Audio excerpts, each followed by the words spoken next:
Welcome back, detectives. Let's dive into another horrible case. The case of Madison Sparrow. Madison Elizabeth Sparrow was born on September 12, 2003, in Norfolk, Virginia, to Heather Sparrow Murphy and Richard Prestige. She has two older sisters, Molly and Gwendolyn.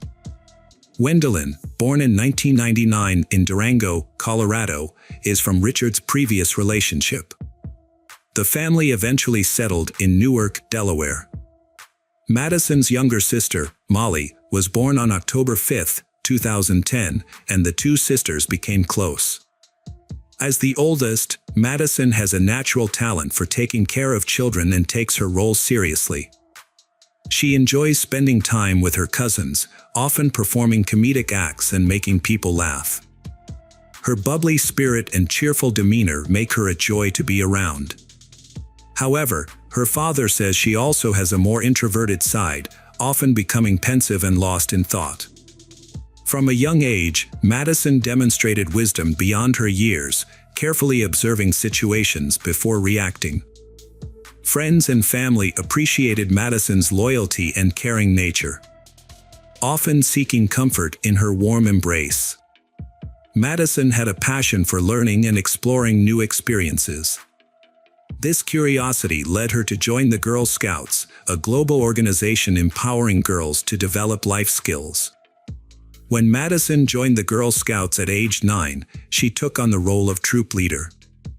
Over nearly 10 years with the Girl Scouts, Madison earned numerous badges for her outstanding achievements and built lasting friendships. As she grew older, Madison's connection to the principles of Girl Scouting deepened. She volunteered to help her sister Molly's troop and remains dedicated to helping others and upholding the values of the organization. Madison frequently parties with her friends, engaging in activities like movie nights, makeup, manicures, and pedicures.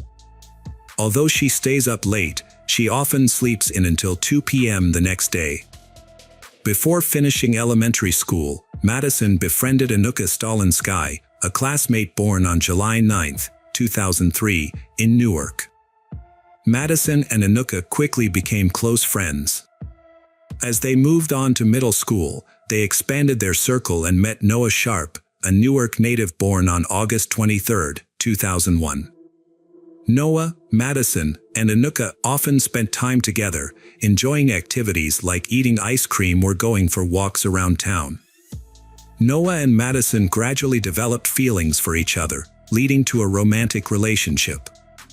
Their teenage romance blossomed quickly, and they fell deeply in love.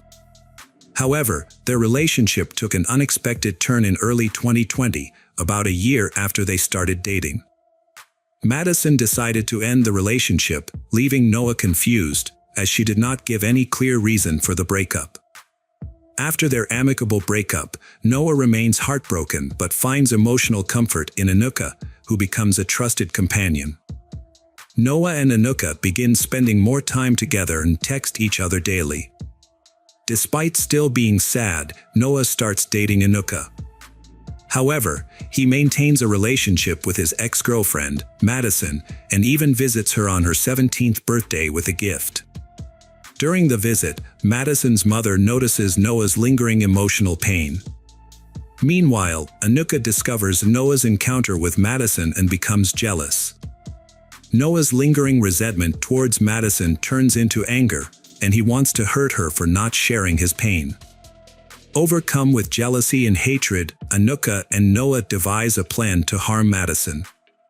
They exchange ideas about methods and discuss ways to destroy evidence through text messages, video calls, and in-person conversations. Their conversations reveal a disturbing intent to cause Madison suffering. Anuka and Noah consider several methods, including stabbing Madison in the heart with a knife.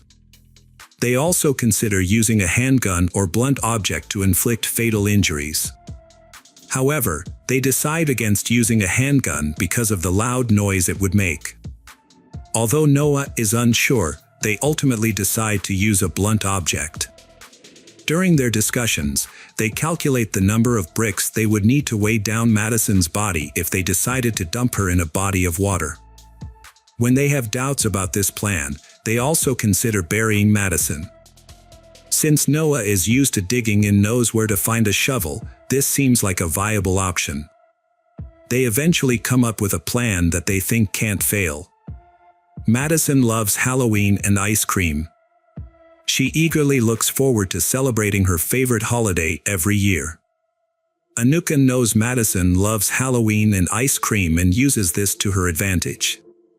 On Friday, October 2nd, 2020, Anuka calls Madison and invites her to spend the day together, using the excuse of going to buy ice cream to lure Madison into their trap. Madison quickly agrees to meet, as she has not talked to her friend for a long time. She also wants to buy a birthday present for Molly, whose birthday is in 3 days. On the day of the meeting, Madison wears black tights, denim shorts, gray boots, and a blue sweatshirt that says, New Jersey. She adds a unique touch to her outfit with a pair of white ghost earrings that she has just bought for Halloween. At 2:44 p.m., Madison says goodbye to her family and leaves. They have no idea that this will be the last time they see their daughter alive. Later that day, the Madisons begin receiving abusive text messages from Madison's phone number, along with messages saying that Madison is leaving the country. Believing it to be a prank, her father, Heather, responds with well wishes and jokes that Madison has forgotten her passport, which is in a safe. However, when Heather calls Madison, there is no answer. Heather begins to worry when she does not receive a response. Since she and Anuka have plans to meet later, Heather decides to call Anuka. As soon as Anuka picks up the phone, she bursts into tears. Anuka explains to Heather that Madison had an abusive conversation with her, then Madison got out of the car near a store. Heather suggested that Anuka call Noah, but he did not answer. Frustrated, Heather asked Anuka to try contacting him again. Eventually, the three of them talked, but they did not get any information. So Heather decided to return home.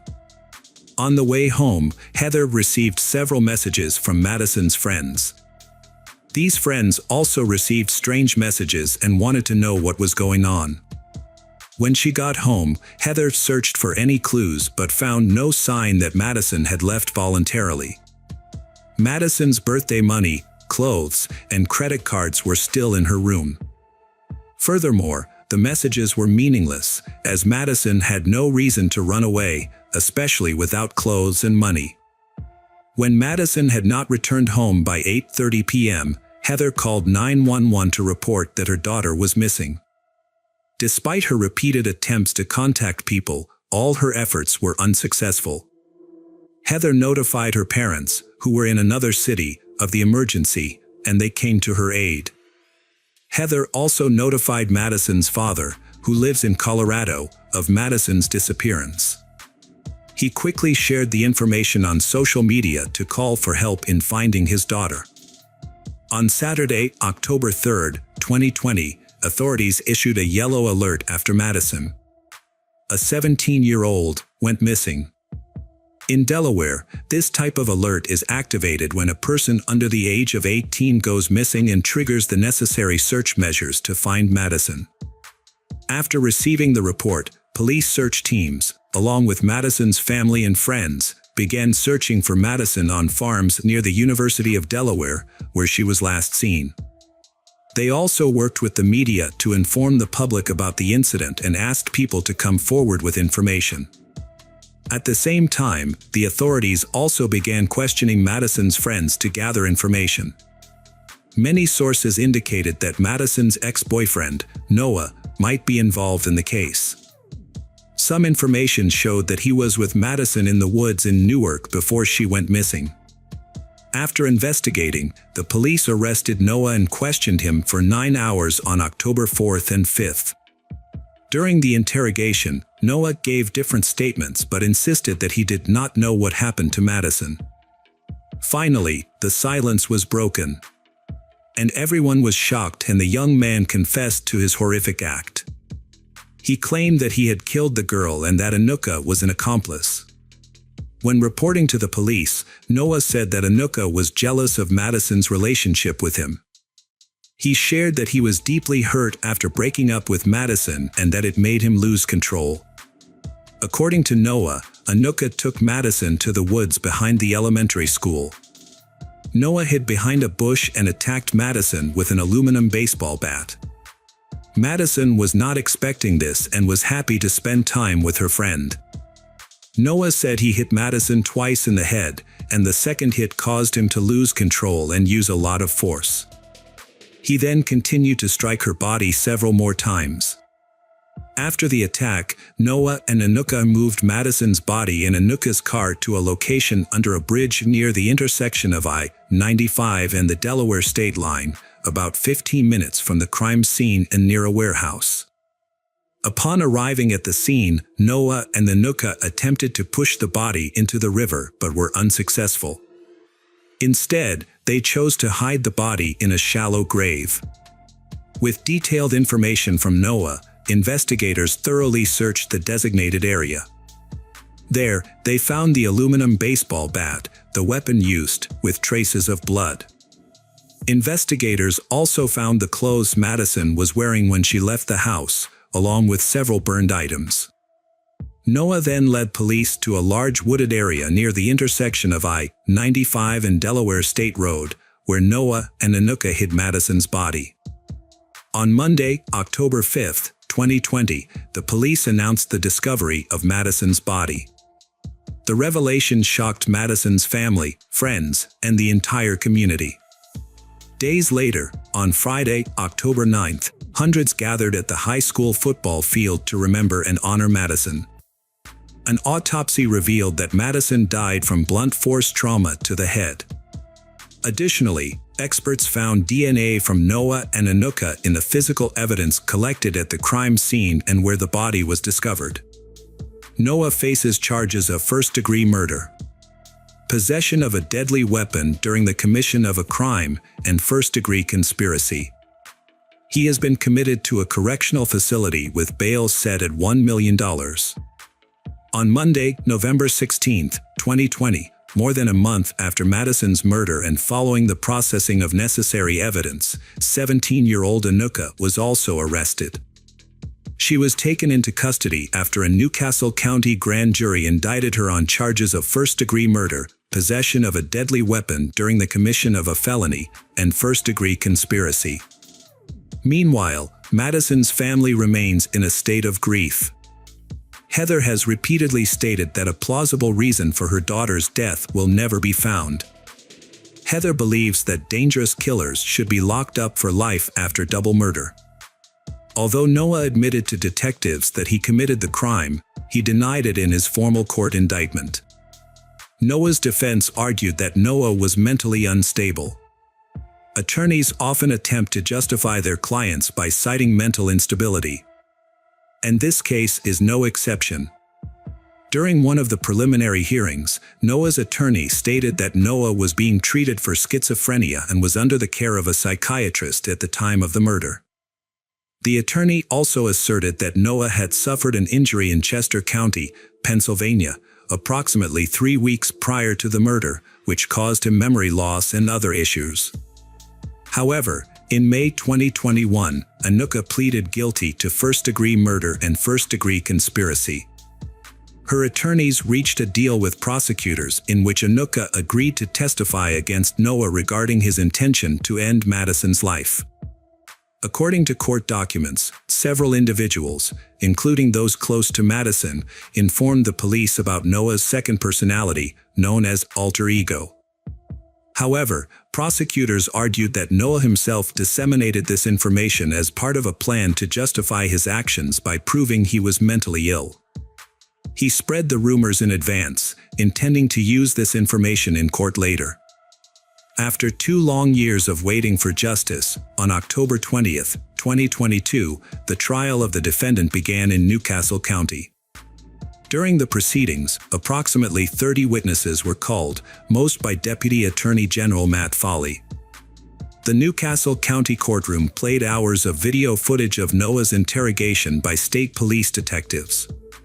Viewers heard Noah's constantly changing accounts until he finally confessed.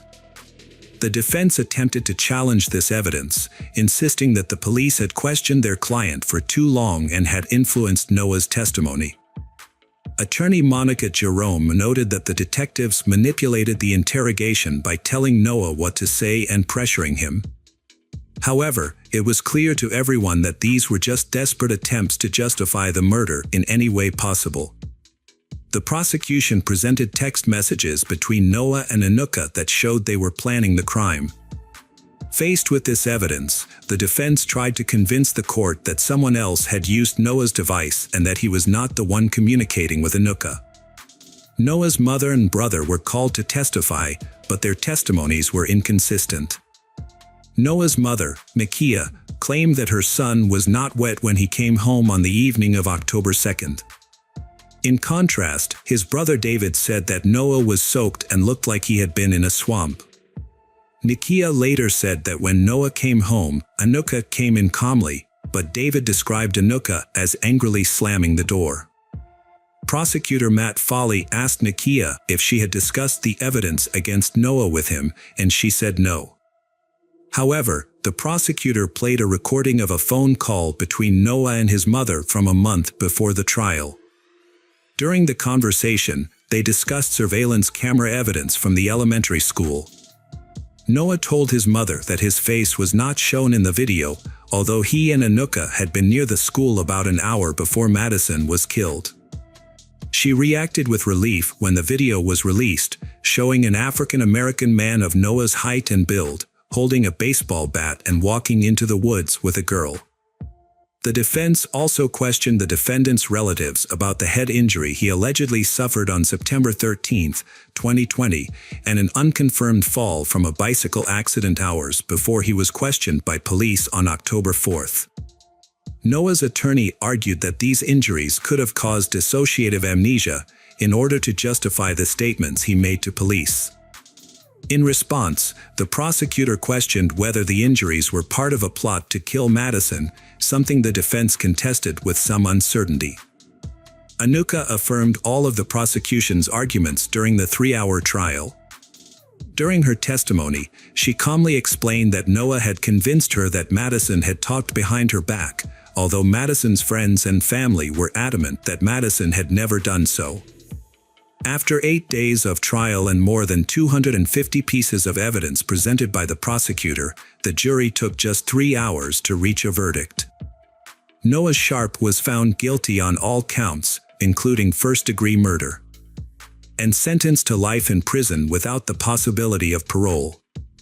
When the jury's verdict was announced, Noah and his mother showed no emotion. Noah simply turned to smile at his mother. Madison's family cried tears of relief before leaving the courtroom. Heather, Madison's mother, echoed her daughter's words, "Choose the light, not the dark. Love conquers all." She also expressed gratitude to her friends and family. "This has been a 2-year process, and we couldn't have done it without their continued love and support. We also want to thank everyone, especially Newark Charter School, the Board of Trustees, and families who have supported the Love Wins 5K over the past 2 years, as well as the Madison Sparrow Memorial Scholarship to support future educators." Regarding Anuka, when Noah was found guilty, prosecutors said that under Delaware law, she faced life in prison with the possibility of parole after 30 years because she was a minor at the time of the crime. Welcome back, detectives. Let's dive into another horrible case. The case of Kelly Cochran. Christopher Reagan was born and raised in Detroit, Michigan, where he spent his early years.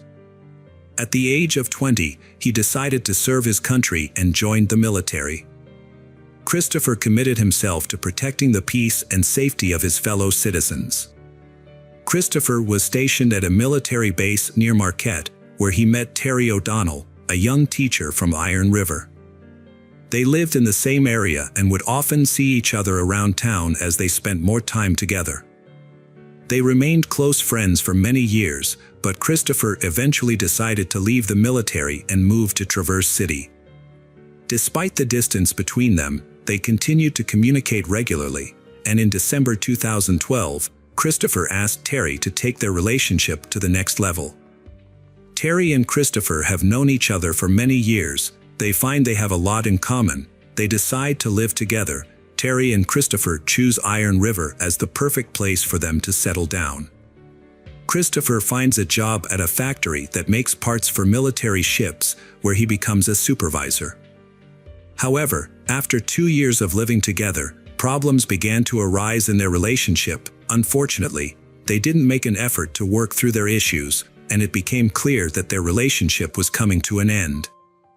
Eventually, they made the difficult decision to go their separate ways. Despite the breakup, they were able to part on good terms and remain friends. After breaking up with Terry, Christopher realized that he couldn't live in her house anymore, so he decided to rent his own house. He felt that the town he lived in was too small, and he wanted a more dynamic city.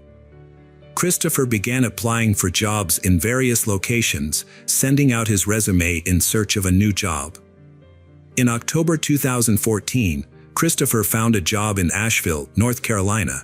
As Christopher settled into his new life in Asheville, he contacted Terry on October 14th, telling her that he would be taking the day off tomorrow and looking forward to meeting Terry for a walk. However, on October 15th, Christopher did not contact Terry as planned. Terry became worried and tried calling him for several days, but he did not answer. She even contacted their mutual friends.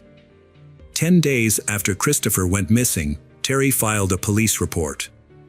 The police accepted the report and told Terry that Christopher had probably moved to a new job in North Carolina and that he had started a new life and wanted to contact old friends. To avoid speculation, investigators conducted a thorough investigation. They identified Christopher's new workplace and contacted an employee to gather information. However, surprisingly, they found out that Christopher had not shown up to work in 10 days. The police then suspected that he might have been involved in an accident, given his frequent solo outdoor trips. The search for Christopher led investigators to the local woods, where he was known to frequent. Trained search dogs were brought in to aid in the effort. But no signs of Christopher were found. Terry, concerned that Christopher may have been injured or in an accident, suggested searching his former apartment. The investigators agreed and visited the apartment, where they were met with a scene of disarray.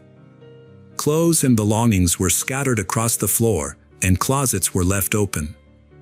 Initially, they thought that Christopher might have simply been messy, but Terry disputed this, stating that Christopher was typically neat and organized. The detectives started to suspect a connection between the recent events and the crime. After investigating Christopher's home, they decided to expand their search. A thorough search of the neighborhood led them to find Christopher's car 8 miles outside Iron River, near the city limits. The police found it unusual that the car was left there, suggesting it might have been abandoned unintentionally. After forcing open a door, they searched the interior and found nothing suspicious, only ordinary clothing. However, one of the officers noticed a small yellow piece of paper on the front passenger seat with a detailed route written on it. They decided to follow the route to see where it led. Although the paper did not specify an exact address, the directions were clear. According to Terry, Christopher, although familiar with the city of Iron River, did not know the local street names, so he wrote down the directions using landmarks such as bus stops and gas stations. Terry deduced from the detailed notes that this was Christopher's first time visiting the location. The detectives followed the route outlined on the paper, which led them to a nearby town and a specific house mentioned in Christopher's notes. When they arrived, they knocked on the door to gather information in Christopher's connection to the location. A man named Jason Cochran answered the door, and his wife Kelly was there. The police explained that they were investigating Christopher's disappearance and had found a lead pointing to this address. Terry, who worked with Christopher at the same factory, revealed that they were co-workers. She had tried to contact Christopher via text message in mid-October but had not received a response. Investigators found a note in Christopher's car that showed the route to Jason's house. Although confused, Jason and Kelly agreed to cooperate with the investigation. After a short interrogation without any further clues, the detectives left Jason Cochran's house. Detectives then interviewed Christopher's co-workers at the factory. A supervisor shared that Christopher had been having an affair with Kelly Cochran, which was an open secret among employees. This revelation sparked interest, leading investigators to re-question the Jason and Kelly. During re-interrogation, Kelly confessed to her relationship with Christopher. However, she claimed that she could not reveal this information earlier because her husband Jason was present. According to Kelly, Jason agreed to her affair. However, Christopher's colleagues disputed Kelly's story. They claimed that Jason did not approve of Kelly's affair.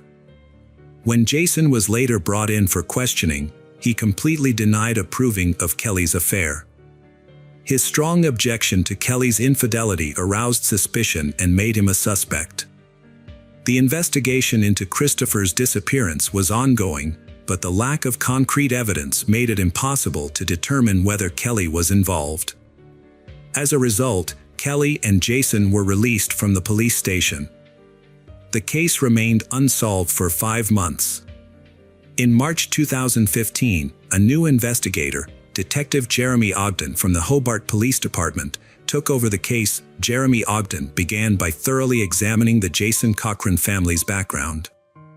Kelly and Jason had met in high school and started living together soon after graduation. They had distinct personalities. Kelly was outgoing, sociable, and talkative, while Jason was quiet and reserved.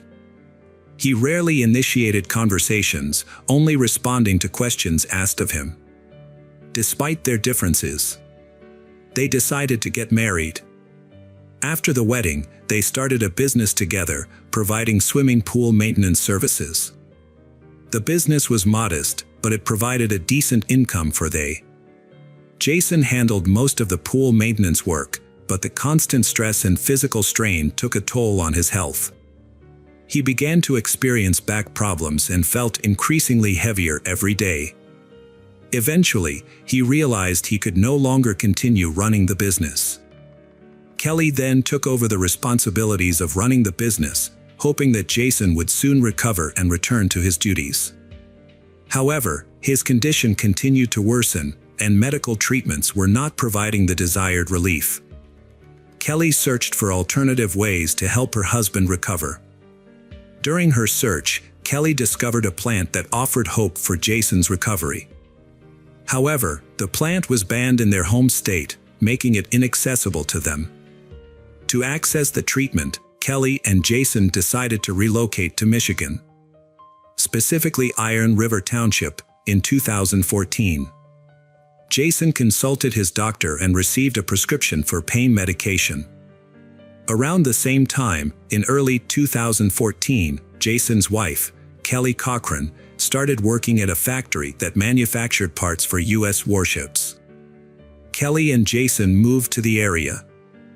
Kelly and Jason worked at the same factory where Christopher Reagan worked. Christopher and Kelly found common topics of conversation and over time became close friends. This friendship was especially important to Christopher. After gathering evidence, prosecutors presented their case to a Michigan judge to obtain a search warrant for Kelly and Jason's home. The judge granted the warrant, and on March 6, a team of investigators searched Kelly and Jason's home, carefully searching for any evidence related to Christopher's disappearance.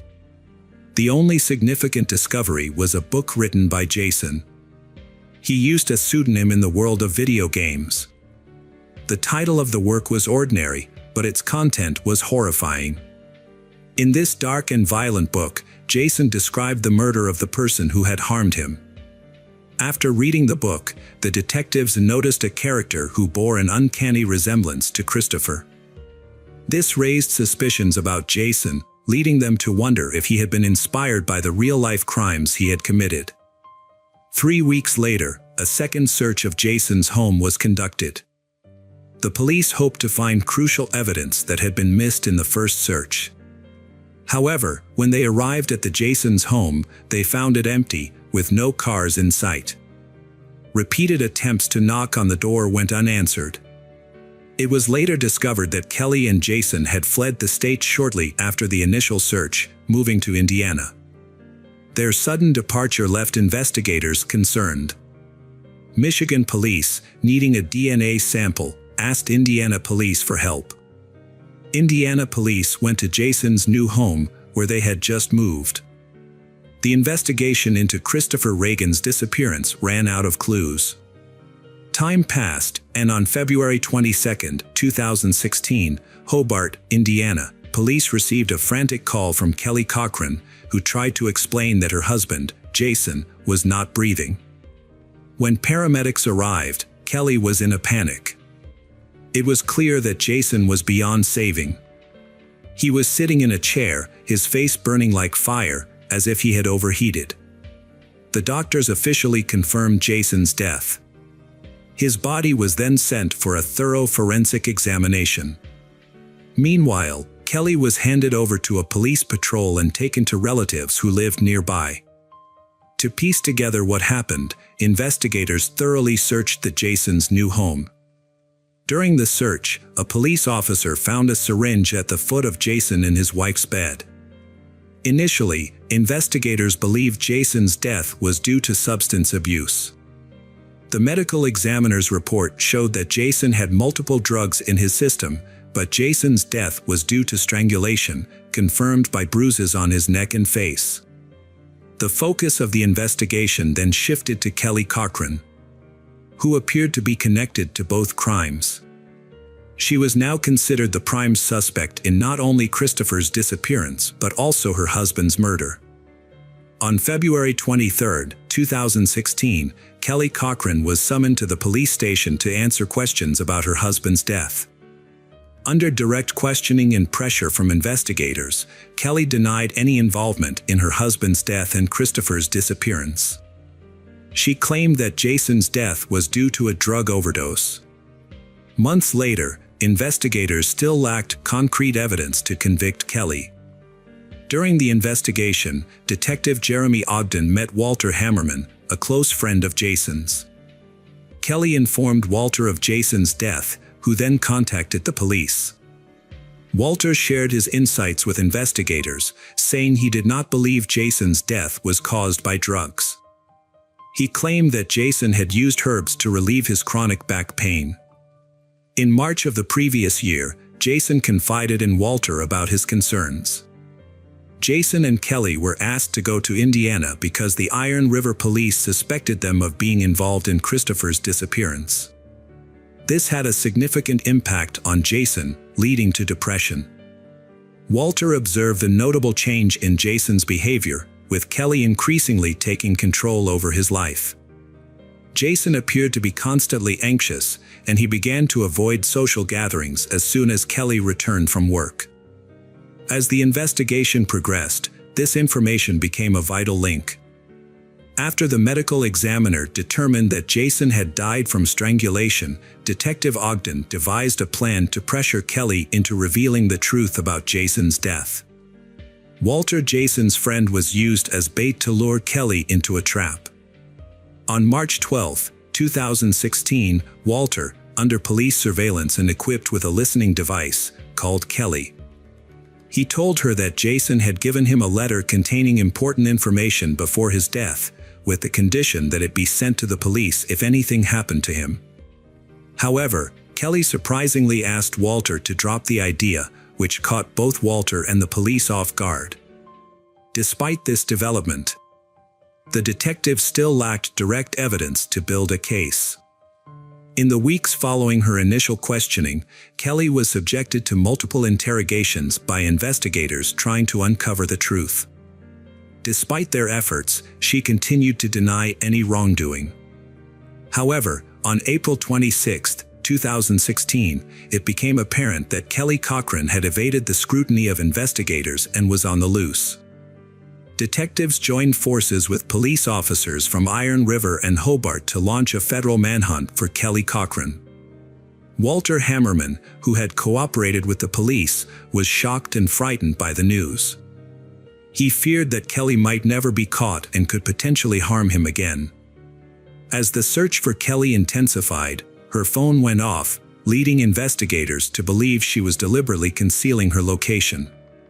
Kelly evaded police and fled to Wingo, Kentucky, over 6 hours away from Hobart. A detective notified the local authorities to exercise extreme caution if they found Kelly. Police in Wingo identified Kelly at her cousin's house on April 28.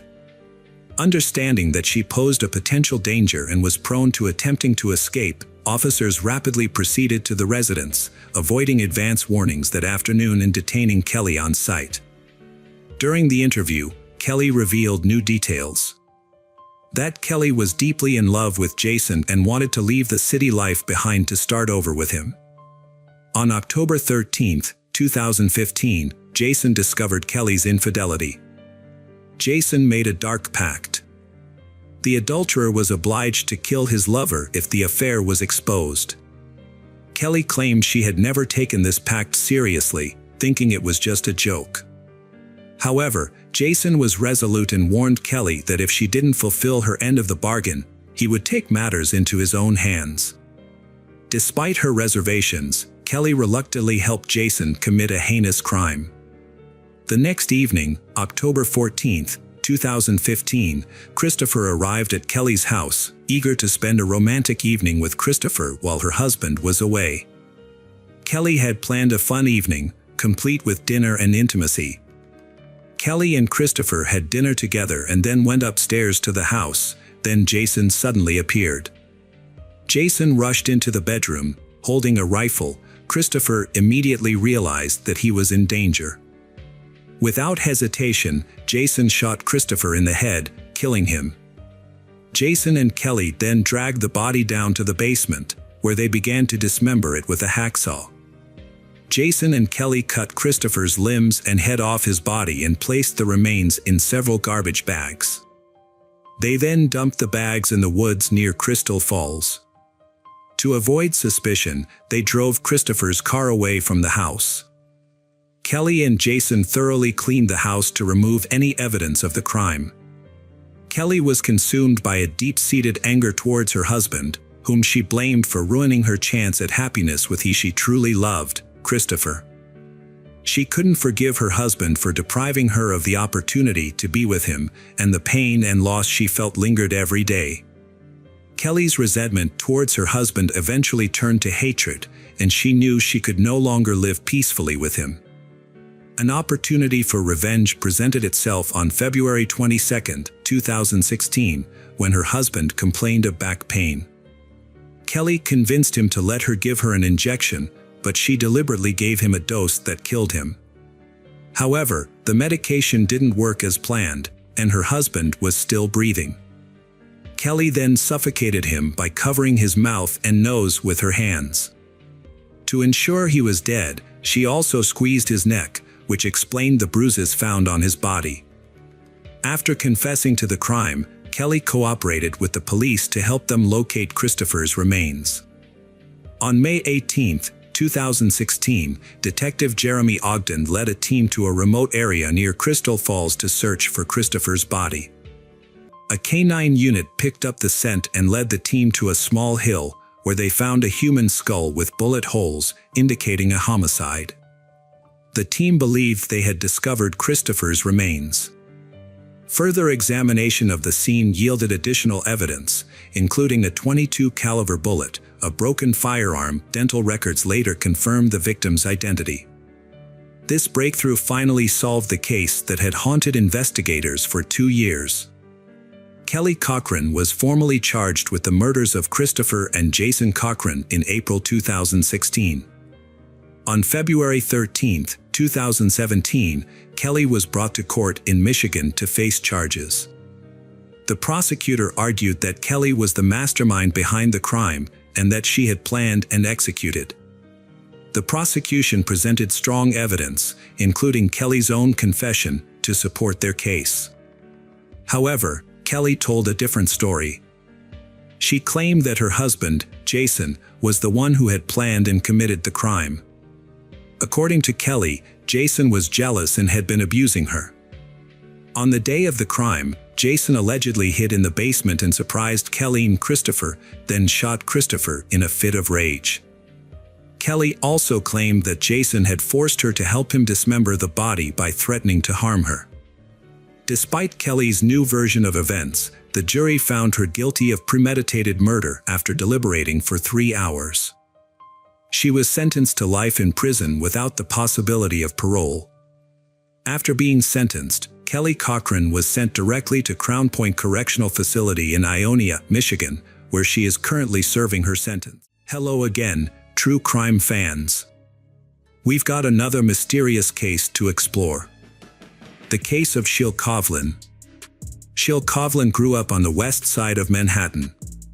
Shelley's life was marked by a love of learning and academic excellence, earning a degree in wealth management. This degree opened the door to a successful career in Swiss banking. Sheil's career flourished, and she became skilled at managing multi-million-dollar portfolios for her clients. However, despite her professional success and financial security, Sheil felt unfulfilled. She longed to start a family of her own and become a mother. In an effort to change her circumstances, Sheil attended a Jewish singles event in February 1998, where she met a 26-year-old man named Rod Kovlin, who also worked in the banking sector. Sheil and Rod were a young couple with many similar interests and ambitions. Their relationship developed quickly despite their significant age difference. They spent all their time together and then decided to get married, feeling that everything was just right. Some people thought they were rushing into marriage, but for Sheil and Rod, it was perfect. They had 2 beautiful children, a boy and a girl, and their family was complete. However, their happy life was shattered on New Year's Eve 2009 when Sheil died in a tragic accident. At first, the police thought it was just a freak accident. On December 30th, 2009, 2 police officers were finishing their night shift at a Manhattan police station. They received an emergency call from Rod Kovlin, Sheil's husband, who had called in a panic to report that he had found Sheil in her bathtub, submerged in blood, and that she was dead. He followed the police's instructions to pull her out of the water and attempt to resuscitate her. However, it soon became clear that his efforts to save her life would not be successful. As Sheil's body was cold and motionless, Rod Kovlin covered her with a blanket and waited for the police to arrive. Police quickly arrived and investigated the scene. Upon arrival, they assessed the situation and blocked off a downtown Manhattan street. Initially, officers suspected that Sheil's death may have been a suicide. Inside the apartment, the police found scattered children's toys. Proceeding to the bathroom, they discovered the Sheil wrapped in a blanket by her husband. The bloody water in the tub and the wet floor indicated that Rod Kovlin had recently pulled the body from the water. A bleeding wound on the back of Sheil's head was visible. Police found a torn hinge on the cabinet in the bathroom where Sheil died, suggesting she fell after losing her grip on the doorknob. Experts concluded there was no forced entry after checking around the house. The detective working the case decided to talk to the family members. During the interview, it was discovered that Sheil and Rod Kovlin's 9-year-old daughter was the first to discover her mother's body. Traumatized and shocked by what she saw, she told the police what had happened.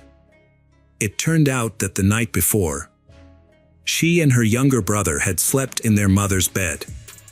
Waking up in the middle of the night and realizing that her mother was not there, she went looking for her and stumbled upon the horrifying scene in the bathroom. She quickly called her father, Rod Kovlin, who had recently separated from his mother and was downstairs. He rushed into the bathroom, pulled his wife's body out of the water, and called emergency services. Her account of the events matched Rod Kovlin's, supporting the theory that her death was an accident. The police informed Sheil's family of the tragic event, leaving everyone in shock. An autopsy and forensic examination were scheduled for the following day. When the medical examiner contacted investigators to begin the examination, he was surprised to learn that this procedure would not take place, despite being necessary. This left the examiner confused. It was later discovered that a rabbi from Shiel's synagogue had intervened. The rabbi contacted an organization responsible for burying Orthodox Jews, who then asked the police for permission to enter the scene in accordance with the family's religious rites. The police granted permission and a team of rabbis arrived at the scene. They cleaned up the blood in the bathtub and prepared Shiel's body for burial in accordance with the family's beliefs. Unfortunately, this process destroyed all evidence and clues before they could be examined by the police forensic department. Orthodox Jewish tradition considers autopsies unacceptable because they involve defiling the body of the deceased. The rabbi quickly stepped in to support Shiel's grieving family, who were grateful for the rabbi's help. As a result, the family agreed to forego an autopsy and organize funeral arrangements. Shiel was buried within 24 hours, with hundreds of people attending to pay their respects. Shiel's parents questioned the cause of Shiel's death. Police told them that potential evidence had been destroyed during the cleanup. They thought that a fall in the bathtub would certainly have caused the accident. But the possibility of death from such an accident seemed unlikely. The family hired a private investigator to investigate the circumstances of her death and determine whether it was indeed an accident. The private investigator begins by going to the family home to talk to Shiel's relatives, and learns that Shiel's marriage to Rod Kovlin is having major problems. Their marriage began to fall apart after their 10th wedding anniversary in 2008. Rod Kovlin frequently changed jobs and developed a gambling addiction, spending a lot of money on gambling. Shiel felt neglected because Rod Kovlin spent a lot of time playing video games. Shiel was also frustrated by the amount of money Rod Kovlin's family spent on his frequent trips, and he was unfaithful to her. Shiel, after discovering his email cheating, she decided to end their marriage and began the process of getting a religious divorce. However, the formal divorce process will take some time to complete. Although they are separated and experiencing strain in their relationship, they has tried to maintain their relationship for the sake of their children. Despite this effort, conflicts and disagreements between Shiel and Rod Kovlin continued to arise. Shiel had recently confided in her loved ones about her grievances with Rod Kovlin, characterizing him as aggressive and hot-tempered. She felt uneasy and monitored. The private detective suspected that Rod Kovlin might have been involved in his wife Shiel's death due to the complexities in their marital life. To investigate further, the detective aimed to determine if a crime had occurred at the scene where Shiel's body was found. He planned to inspect her apartment, but the door was sealed, requiring him to obtain a court order to gain access. Upon arriving at the scene with New York police officers, the detective attempted to unlock the door with a provided key, but it wouldn't budge. Just then, Rod Kovlin appeared from his apartment, claiming he had heard a noise and came to investigate. When questioned by the police and the detective, Rod Kovlin took the key and easily opened the door. This raised suspicions. Had Rod Kovlin genuinely heard a noise, or was he deliberately keeping an eye on the situation? The detective searched the apartment for evidence of murder. Shiel's family said she was home on December 31st, but her phone was missing. A phone charger was found, but not the phone that he paid particular attention to the hinges, which investigators believed she had ripped off during a fall. The more he examined them, the more he suspected that, with Shiel's strength, ripping off hinges that were firmly attached to the cabinet was impossible.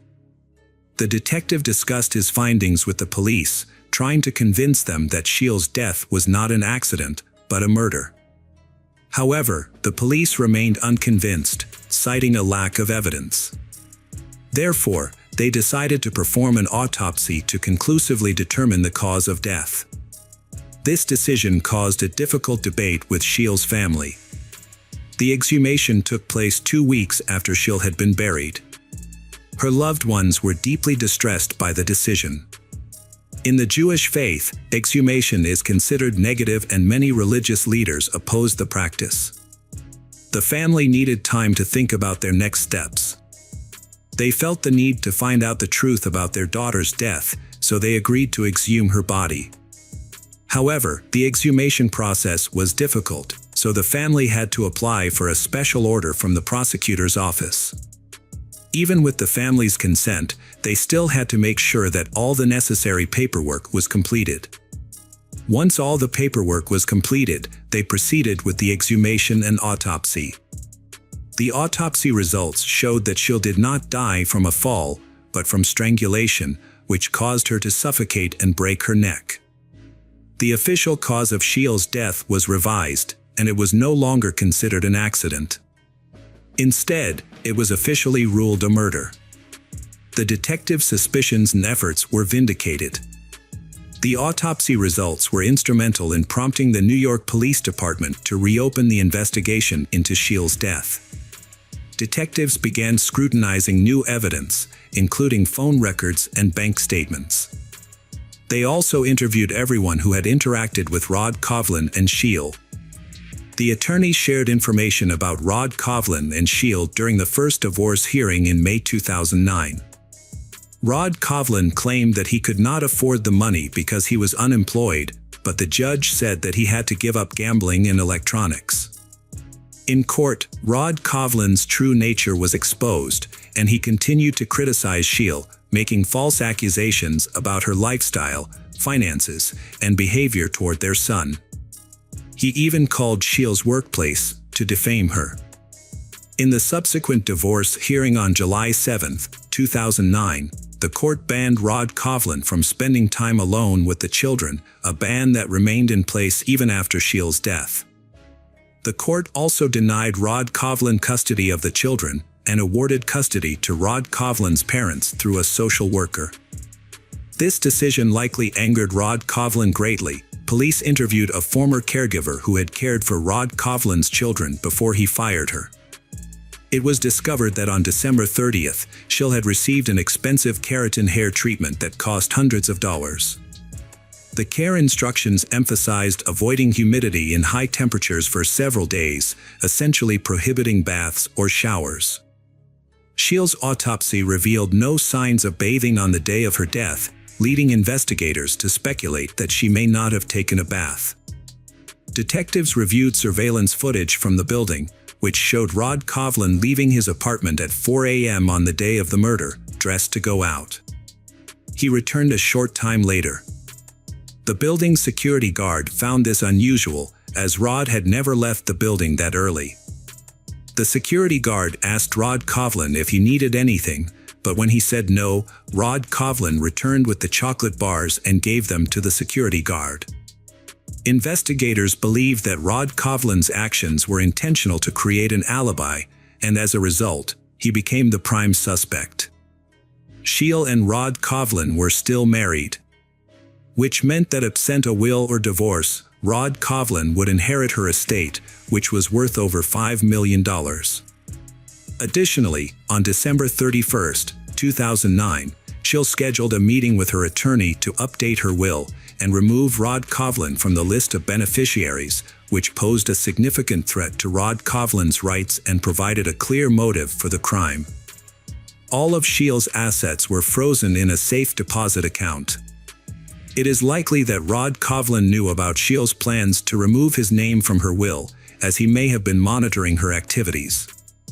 A review of the surveillance footage revealed that Sheil had returned home at 8 p.m. the night before the crime, talking on her phone. However, the phone had gone missing after the crime. The investigators decided to conduct another search of the crime scene, and upon returning to the apartment, they quickly found Sheil's mobile phone lying on her bedside table, still connected to the charger. When questioned by the police, Rod Coughlin hired a lawyer, Ed, who advised him to remain silent. As a result, investigators had to continue searching for new evidence implicating Rod Coughlin. When they examined Rod Coughlin's phone records, they discovered frequent calls to the number of Deborah Holmes, a married woman with 3 children. 5 months before Shields' murder, Rod Coughlin and Deborah met at a sick bow tournament and began a passionate affair. They often met at sick bow tournaments or played together online. Investigators saw an opportunity to gather information and decided to contact Deborah with a few questions. However, to their surprise, Deborah responded that her attorney had asked her not to cooperate. Faced with Deborah's refusal to speak, the police asked for the name of her attorney. The response revealed that Deborah and Rod Coughlin were the same attorney.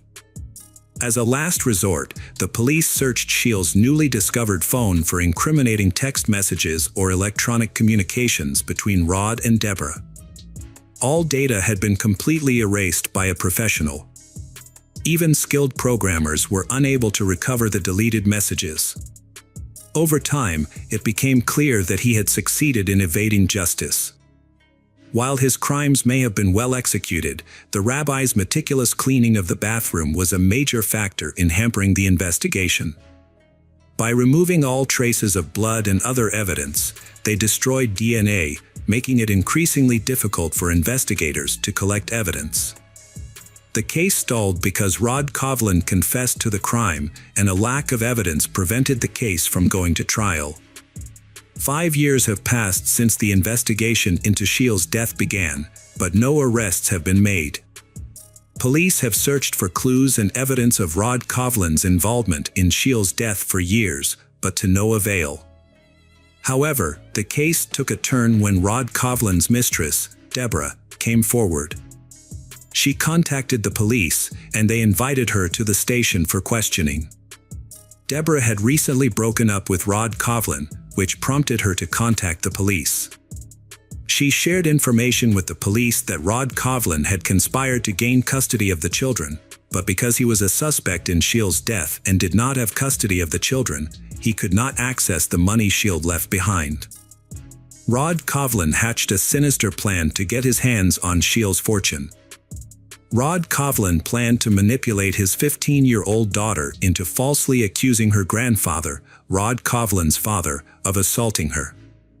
This would result in the grandfather being imprisoned and losing custody of his granddaughter, and Rod Coughlin would give his daughter a large sum of money upon completion of the mission.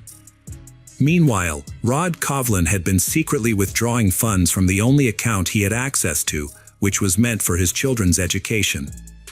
His parents discovered that he was misusing the money and were extremely unhappy with his lack of concern for his children's well-being. This led to a heated dispute between Rod Coughlin and his parents. Rod Coughlin's anger towards his parents escalated to the point where he considered harming them. In 2012, he confided in his lover, Deborah, about his plan to have his daughter poison his parents' tea with rat poison. He believed that since his daughter was a minor, she would receive a lighter sentence if caught.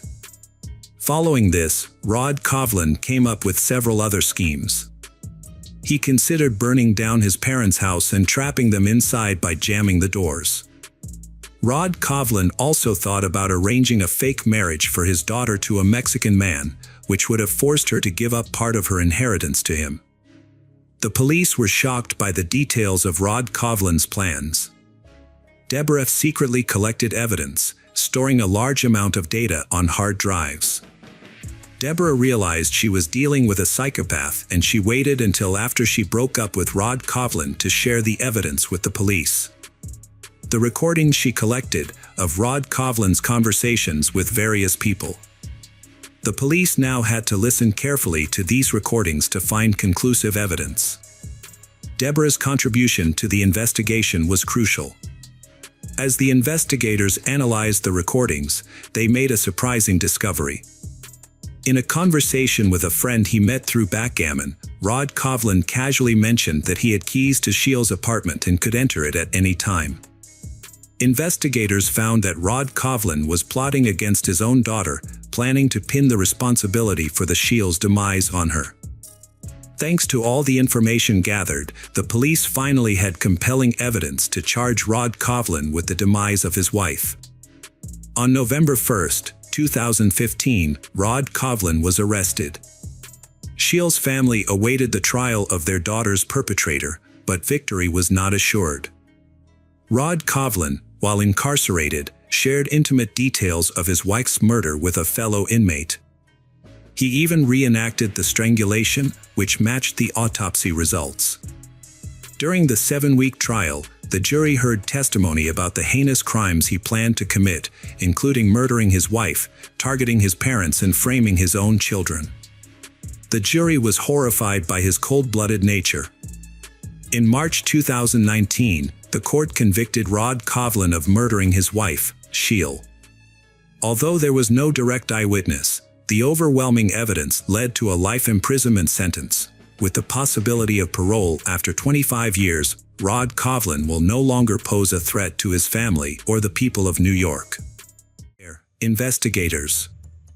It's time to uncover the truth behind another case, the case of Austin Harrouff. Austin Malcolm Harrouff, known by the nickname Golden Boy, was born on December 21, 1996, in Palm Beach, Florida.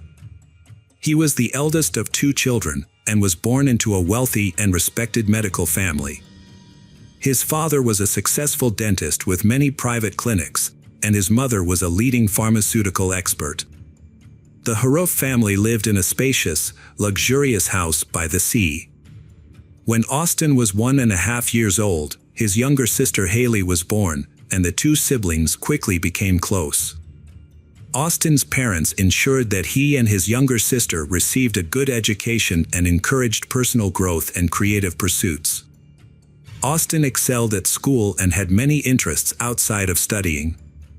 He was passionate about playing guitar, wrestling, football, and acting in an amateur theater group. He saw himself as a creative and ambitious person. Along with his parents and sister, Austin traveled extensively, discovering new places during their vacations. Austin described himself as a cheerful and optimistic person with a strong imagination who excelled in academics and sports through perseverance. However, Austin also admitted that he was very shy, which sometimes made it difficult for him to communicate with his peers. Austin's personal life was interrupted at the age of 13 when his parents decided to divorce. His father moved out of the family home and into a new home with his new partner, eventually marrying her. Meanwhile, Austin remained with his mother, who also found a new partner and married him within a year. Despite facing the emotional challenges of his parents' divorce, Austin continued to excel academically and athletically. Austin always dreamed of becoming a doctor, like his parents, to help others. He was a high-achieving student and was admired by many of his friends. Austin's physical transformation during his youth was remarkable. He grew to be 6 feet 2 inches tall, developed outstanding muscles, and became strong. Austin's charismatic smile and gentle demeanor gave him an almost angelic appearance. However, he still struggled with social anxiety and shyness, which limited his ability to form relationships. In his personal diary, Austin wrote candidly about feeling isolated at school. His classmates called him a nerd and made fun of him, leaving Austin with few friends. Despite these difficulties, he still held out hope that his life would improve once he entered college. Austin looked forward to starting over, forging new relationships, and gaining independence from his parents. The important turning point came when Austin received news that he had been accepted into the University of Florida's prestigious 4-year medical program. This achievement promised to open the door to a successful and rewarding medical career, with the opportunity to continue his studies at any of the top medical schools in the country.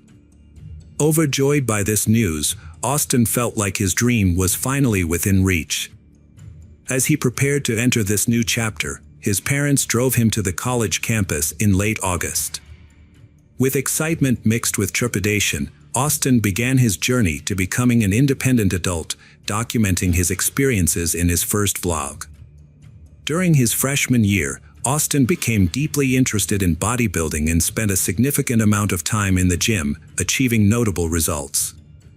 He had developed strong muscles, but his success was partly due to steroid use.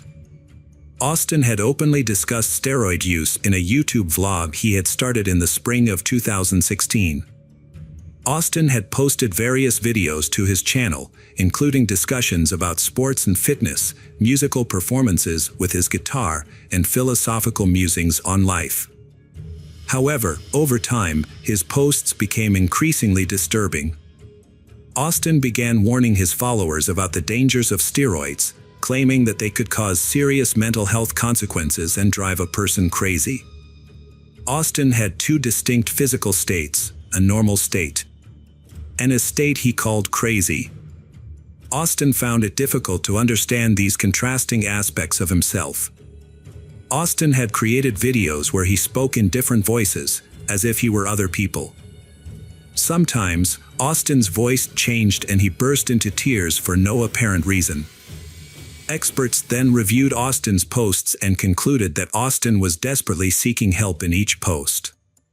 As Austin struggled to connect with others during his studies, his blog had become his primary means of expressing himself. Over time, videos recorded him gradually becoming insane. His behavior became increasingly erratic, provocative, and aggressive. Some subscribers suspected he was using banned substances while recording, and they asked him about it in the comment section. Austin denied this, saying it was unhealthy and that he would never use banned substances. However, his behavior showed otherwise. One subscriber even speculated that Austin might have dissociative identity disorder. The sudden changes in Austin were not only manifested in behavior but also in appearance. When he returned home for summer vacation, his mother and sister were shocked by the changes they witnessed. During his year-long separation, Austin had experienced significant physical changes, including significant muscle gain, but these changes were more than superficial. Austin's behavior became increasingly strange.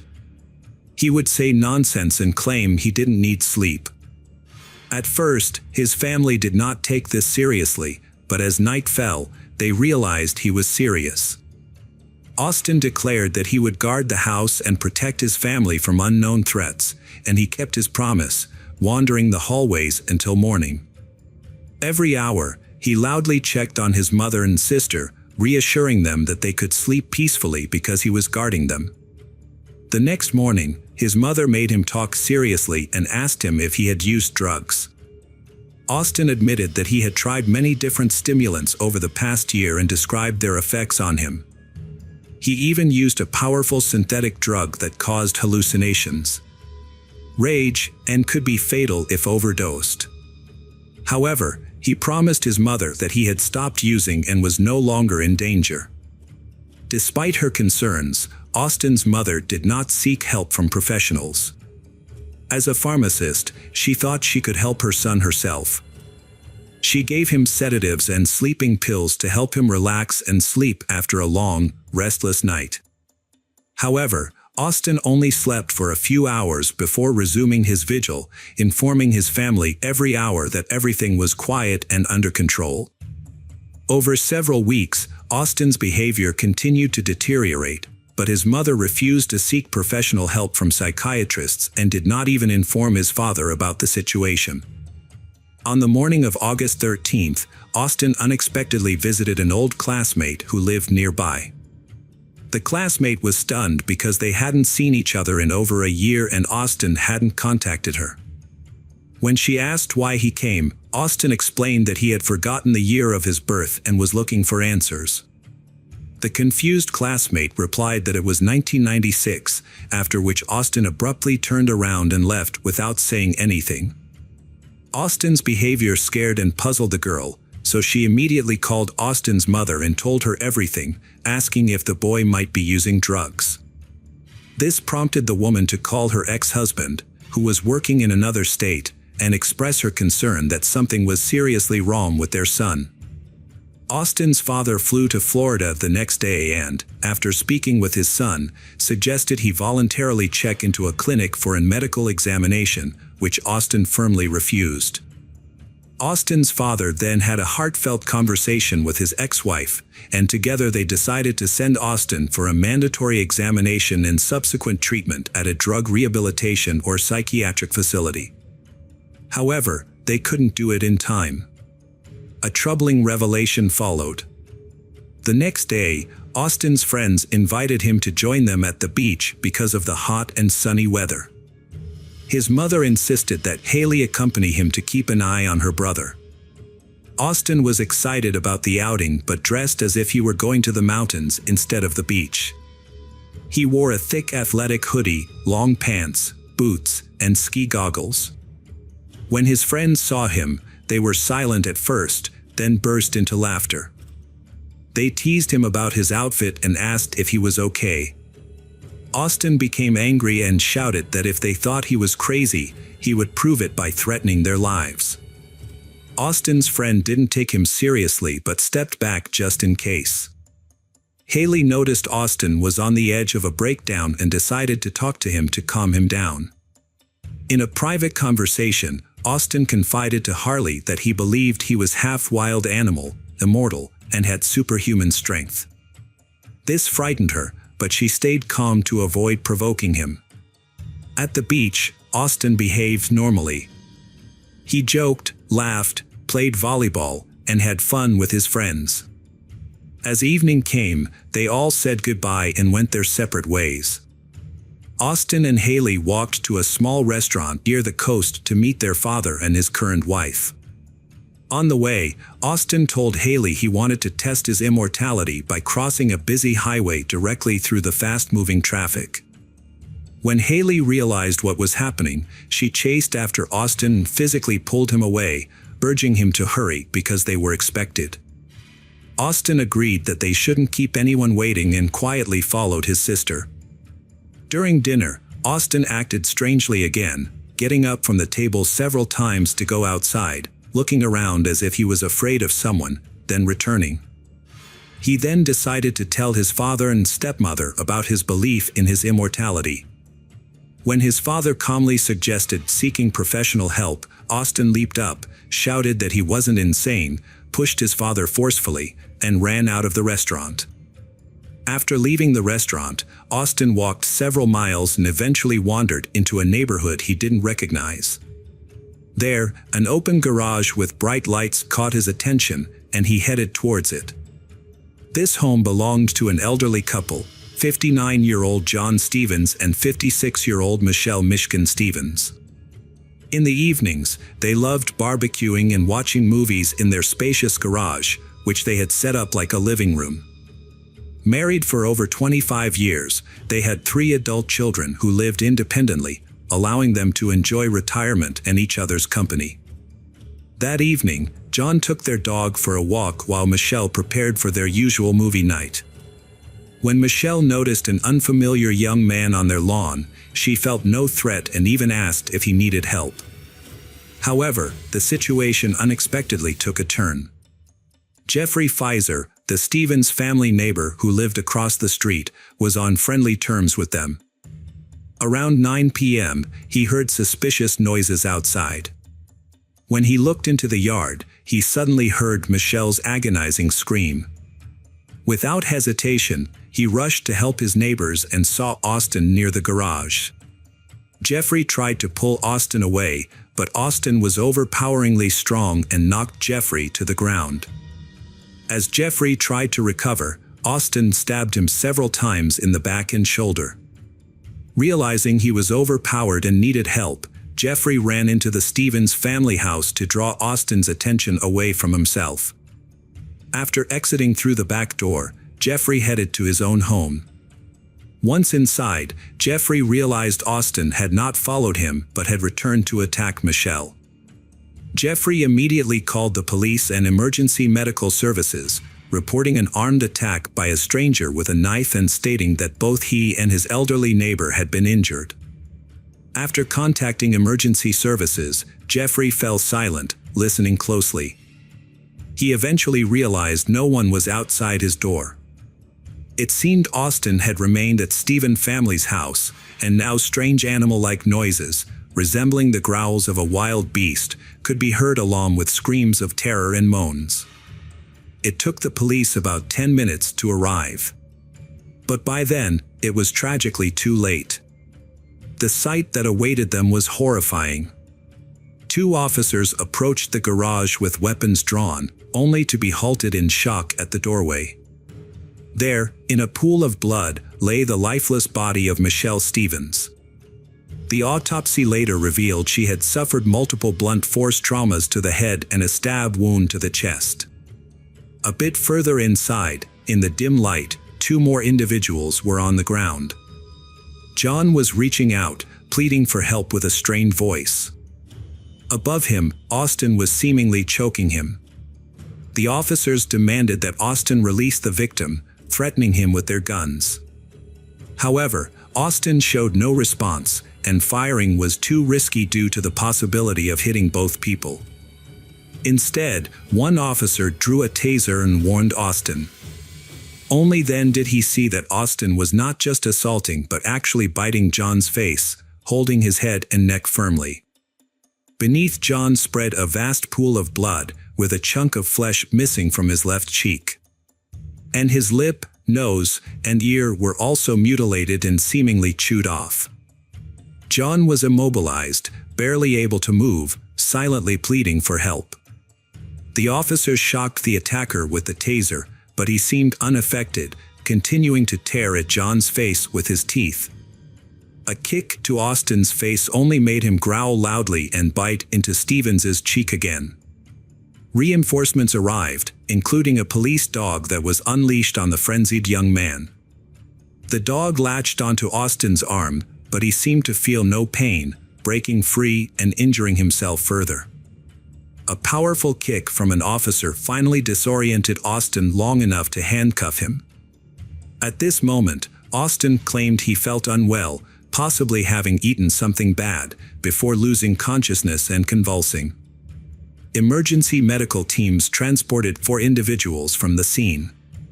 Unfortunately, Michelle could not survive, and her husband John passed away on the way to the hospital due to severe blood loss from stab wounds and the trauma from the attack. Jeffrey, who reported the incident, survived, but he experienced permanent minor motor skill impairment in his right hand due to nerve and tendon damage. Austin fell into a coma after mistakenly ingesting a substance from a garage bottle, thinking it was alcohol, which turned out to be a chemical. He suffered severe burns to his esophagus and stomach and spent several days in critical condition, but medical professionals ultimately saved him. Austin, the attacker, spent nearly 2 weeks in a coma. Upon regaining consciousness, he claimed to remember nothing about the events of that day. Gradually, he began to recall having dinner at a restaurant and an argument with his father, after which he walked away. Austin described seeing a ghostly figure that guided him through dark alleys and unfamiliar neighborhoods until he saw a light in the distance. The light came from a lantern near Stephen family's garage, where John was preparing a barbecue and setting out food. When Michelle saw him, she was startled and called for help. Austin admitted to hitting her several times and then pulled out a knife, claiming he would rid her of evil. At that moment, a neighbor named Jeffrey Fisher intervened, but Austin, thinking Jeffrey was a demon, attacked him with the knife. After Jeffrey ran to get help, Austin continued to assault the woman until she was lifeless. He then noticed a bottle, mistook it for alcohol, and drank about half of it. Soon after, he heard a dog barking and a man's voice. Austin claimed he couldn't remember what happened next, according to his own statements. Initially, there was speculation that Austin was under the influence of strong drugs, which could explain his aggression and lack of sensitivity to pain. However, hospital tests showed no traces of drugs, medication, or alcohol in his blood. This led to the conclusion that Austin might have experienced a psychotic break, acting without awareness of his actions. Experienced psychiatrists were tasked with determining the truth of this claim. The case of Austin Harrouf attracted significant media attention due to its extreme brutality and ambiguity, both in the courtroom and psychiatric care. The children of the murdered couple, along with the relatives of the injured neighbor, believed that the young man was pretending to be insane and claiming memory loss to be declared incompetent and avoid harsh punishment. Most people following the case shared this belief. The state-appointed psychological and psychiatric expert, Dr. Landrum, reported that Austin's mental illness led to an acute psychotic episode, resulting in the deaths of Michelle and John. However, the prosecutor argued in court that he did not believe the defendant met the legal definition of insanity at the time of the crime. It was suggested that Austin's mental health had worsened due to experimenting with various drugs, using steroids, and having trouble socializing with peers since school. However, at the time of the crime, he was not under the influence of any illegal substances or alcohol, as none were found in his blood, indicating that the reasons for his violent behavior were another reason. During a court hearing, Austin's father disclosed that their family has a history of schizophrenia, and he worried that his son might have inherited this serious illness. Additionally, Austin was suspected of having clinical lycanthropy delusion, a rare disorder. This might explain why he acted like a wild animal and seemed immune to pain, although no psychiatrist confirmed this diagnosis. After receiving treatment, Austin was moved to jail, but the case remains unresolved. He is still awaiting trial, and his lawyers argue that he is mentally ill. Meanwhile, the relatives of John and Michelle and Jeffrey have expressed hopes in interviews that Austin will be deemed competent and sentenced to death for his terrible actions. Hey detectives. Welcome back. We've got another mysterious case to explore. The case of Christy Lynn Mullins. Christy Lynn Mullins was born on August 28, 1960, in Columbus, Ohio, one of 6 children in a large family. They lived in a quiet neighborhood, away from the noise and chaos of the city. In the summer of 1975, 14-year-old Christy spent most of her days socializing with friends and family, often going to the local neighborhood swimming pool. In late August, Christy babysat for a family friend on the evening of August 22nd. The next day, August 23rd, she woke up around noon and decided to go swimming to cool off. She invited her sister Kim to join her, and they went to the residential area. While Kim went swimming, Christy relaxed on a deck chair. A short time later, Kim went ashore and found Christy nowhere to be seen, but Kim decided not to look for her and instead stayed at the pool. Surprisingly, when Kim returned home, Christy was not there. Hours passed and Christy still hadn't come home. Kim became even more worried. She decided to look for Christy and ran into a neighbor who told her that the police had found the body of a young woman a few miles away, but they had not been able to identify it. Kim rushed home to tell her parents, who immediately called the police to report Christy missing. It was very likely that the body found belonged to Christy, so the police directed them to the morgue for identification. Although it was difficult to recognize the identity of the body due to the severely bruised face, Christy's mother eventually accepted that the body was Christy's, her beloved daughter, thanks to the birthmark on her leg. Police later explained to the family what had happened. It turned out that at about 2:30 p.m. that same day, a man reported finding a body in the woods behind the local shopping center. He, his wife, and son had gone there to buy toys, but before entering the store, their son wanted to take a walk on the trail behind the building. This path was a popular walking path leading to a river, and the area was famous for its beauty. Together with his parents, the son went for a walk on this trail. During their hike, they came across a disturbing scene about 10 yards down the trail. A man was kneeling on top of someone and repeatedly beating him with a wooden object. When he saw the family, he immediately ran away. The father rushed to the scene and found a seriously injured little girl covered in blood. His wife, who had medical training, checked the victim's pulse, but there was none. The father quickly went to a nearby shopping center and called the police from a store. He and his wife provided investigators with a detailed description of the suspect, who was a tall, slim young man with long black hair, wearing jean shorts and boots, about 20 years old. Police created a sketch of the suspect based on their description and distributed it to patrol officers. However, the investigation of the crime scene yielded no results. The wooden object used as the murder weapon was found, but they discovered no other evidence linking the perpetrator. Notably, the victim's hands were tied with a telephone cord and her bikini top was pulled down.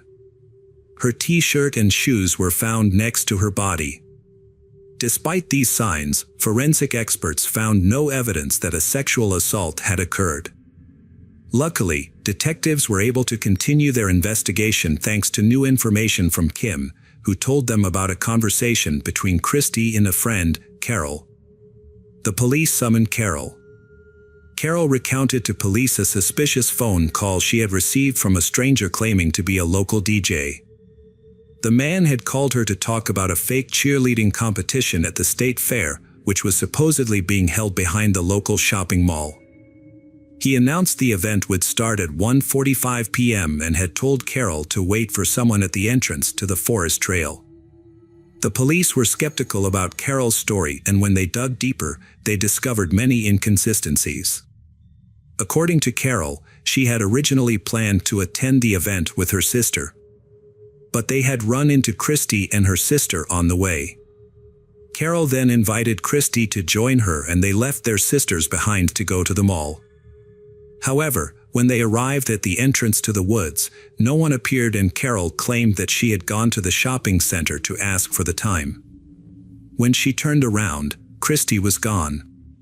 The police investigation revealed that there had been no cheerleading competitions in town, casting doubt on the reason for Carol and Christy's trip to the woods. Police suspected that the mysterious phone call might have been a ruse to lure Carol into the woods, but they were unable to trace the call to identify the caller. Further investigation revealed discrepancies in Carol's story. She claimed to have met Christy and her sister on the street, but Kim said they had been at the pool and Carol had come to meet them there. Additionally, Christy's mother reported a strange conversation with Carol later that evening, which raised further suspicions. Carol apologized to Christy's mother and revealed that she had been the intended target of a murder involving two people. However, she quickly retracted her words and left. Christy's mother reported this to the police. The police questioned Carol again, but she denied making a statement and stuck to her original story. Carol was then given a polygraph test, which did not reveal any signs of deception when Carol answered key questions. As a result, investigators shifted focus away from Carol and pursued other leads. Police intensified their search for the killer 3 days after Christy's murder. A police officer patrolling the streets of Columbus spotted a man who bore a striking resemblance to a sketch of Christy's killer. Patrol officers quickly called detectives to the scene and asked Jack to accompany them to the station for questioning. The man, Jack Carmen, 25, agreed to go with them. However, the police soon realized that Jack was severely mentally disabled, with an IQ of about 50 points. Results based on many different tests. As a result, Jack had limited communication skills and could not read or write. He was cared for by a specialist medical facility and lived in a supervised apartment. Despite these challenges, detectives could not ignore the striking resemblance between Jack and the composite sketch of the suspect in Christy's case. The interrogation process was extremely difficult due to Jack's limited ability to understand and answer questions. Most of the time, he just answered with one word or stayed silent. The detectives began to question whether Jack was capable of fully understanding their questions. To improve the situation, they had to ask very simple and specific questions. After 6 hours of questioning, detectives were finally starting to get results. They were finally able to extract a confession from Jack. According to his testimony, on the day in question he had left his apartment, taken the bus to the shopping center and bought a shirt and pants. As Jack walked through the parking lot, he saw Christy sitting on a fence near the entrance to a wooded trail. He approached her, tied her up by tying her hands, and then dragged her into the woods where he carried out the assault. After the attack, Christie tried to run away, but Jack quickly caught up with her. He picked up a nearby piece of wood and repeatedly hit her in the head. Jack then ran to the main road in front of the shopping center and boarded the bus. The next day, police took Jack to the forest where he allegedly committed the crime. There, he pointed out the exact spot and provided specific details that only the perpetrator would know, including the fact that the piece of wood used to strike the victim broke in half. Investigators also verified the testimony, asking the couple who found Christie to identify the person they had seen on the day of the incident. Both identified the man they had seen as Jack.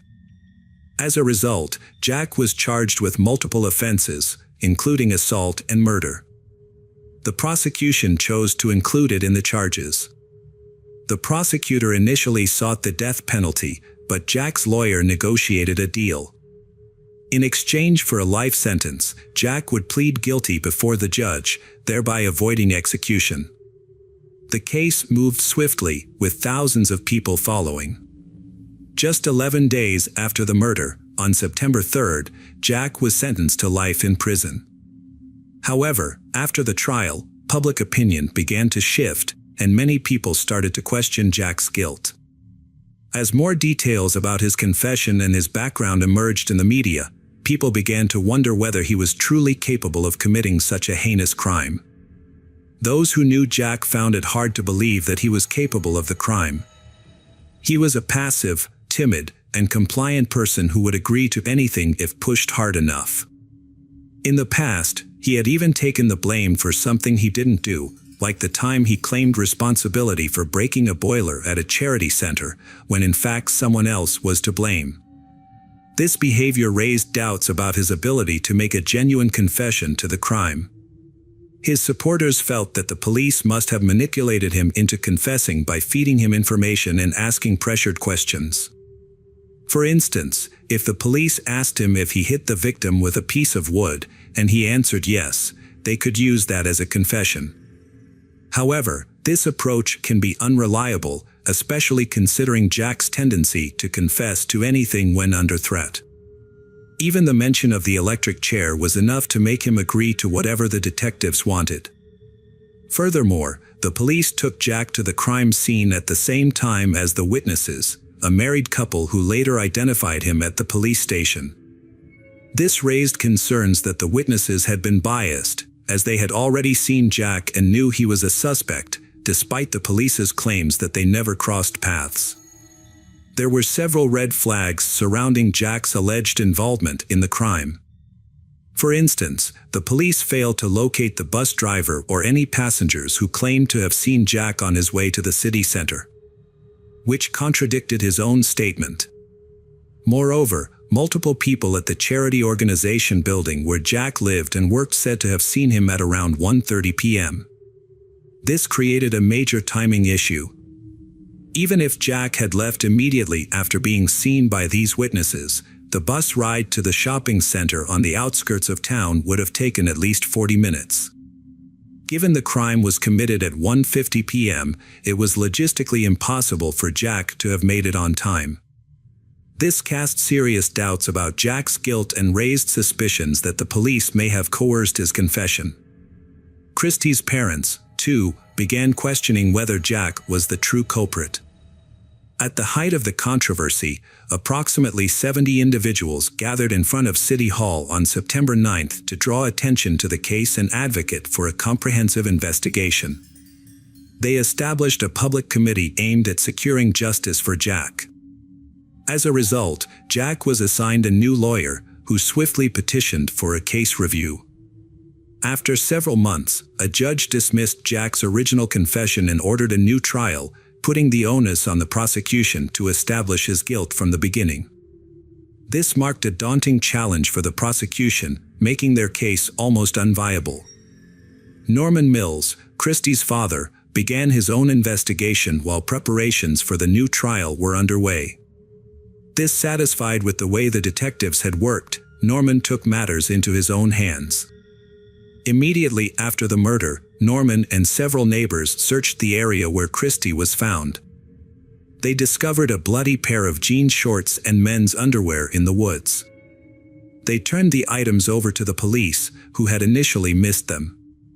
It was unclear whether these items were related to the case or if they had been examined for evidence. Jack's new trial began in 1977, 2 years after the murder. The defense had two tasks: first and foremost, to prove Jack's innocence and also to try to identify the real killer. In fact, they already had a pretty strong candidate for the role, who they considered to be the prime suspect. The man who found Christ's body along with his wife was Henry Newell, who was 25 years old at the time of the murder.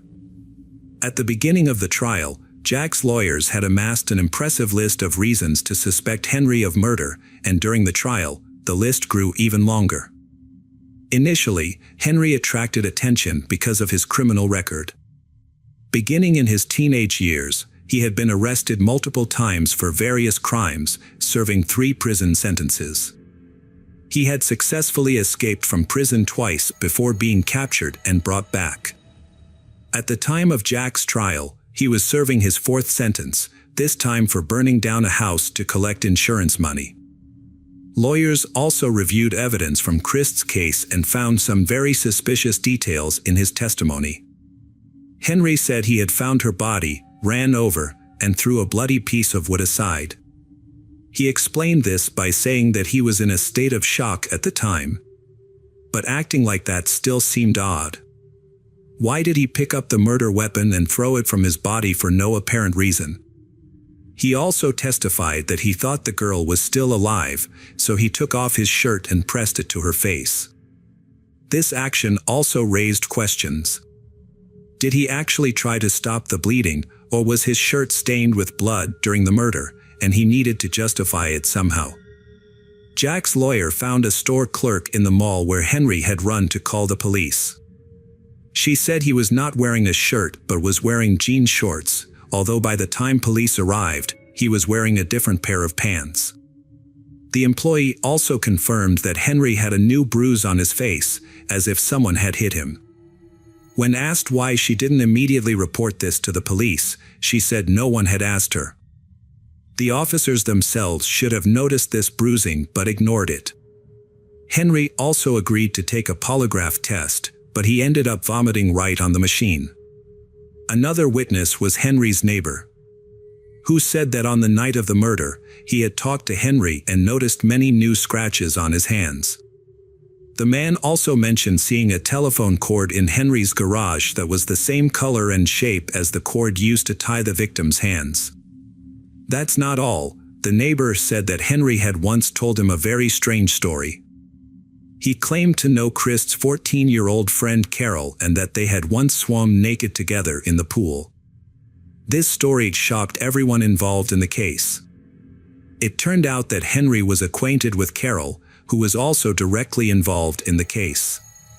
His wife, Pam, also testified in court, saying everything had happened exactly as they told police on the first day.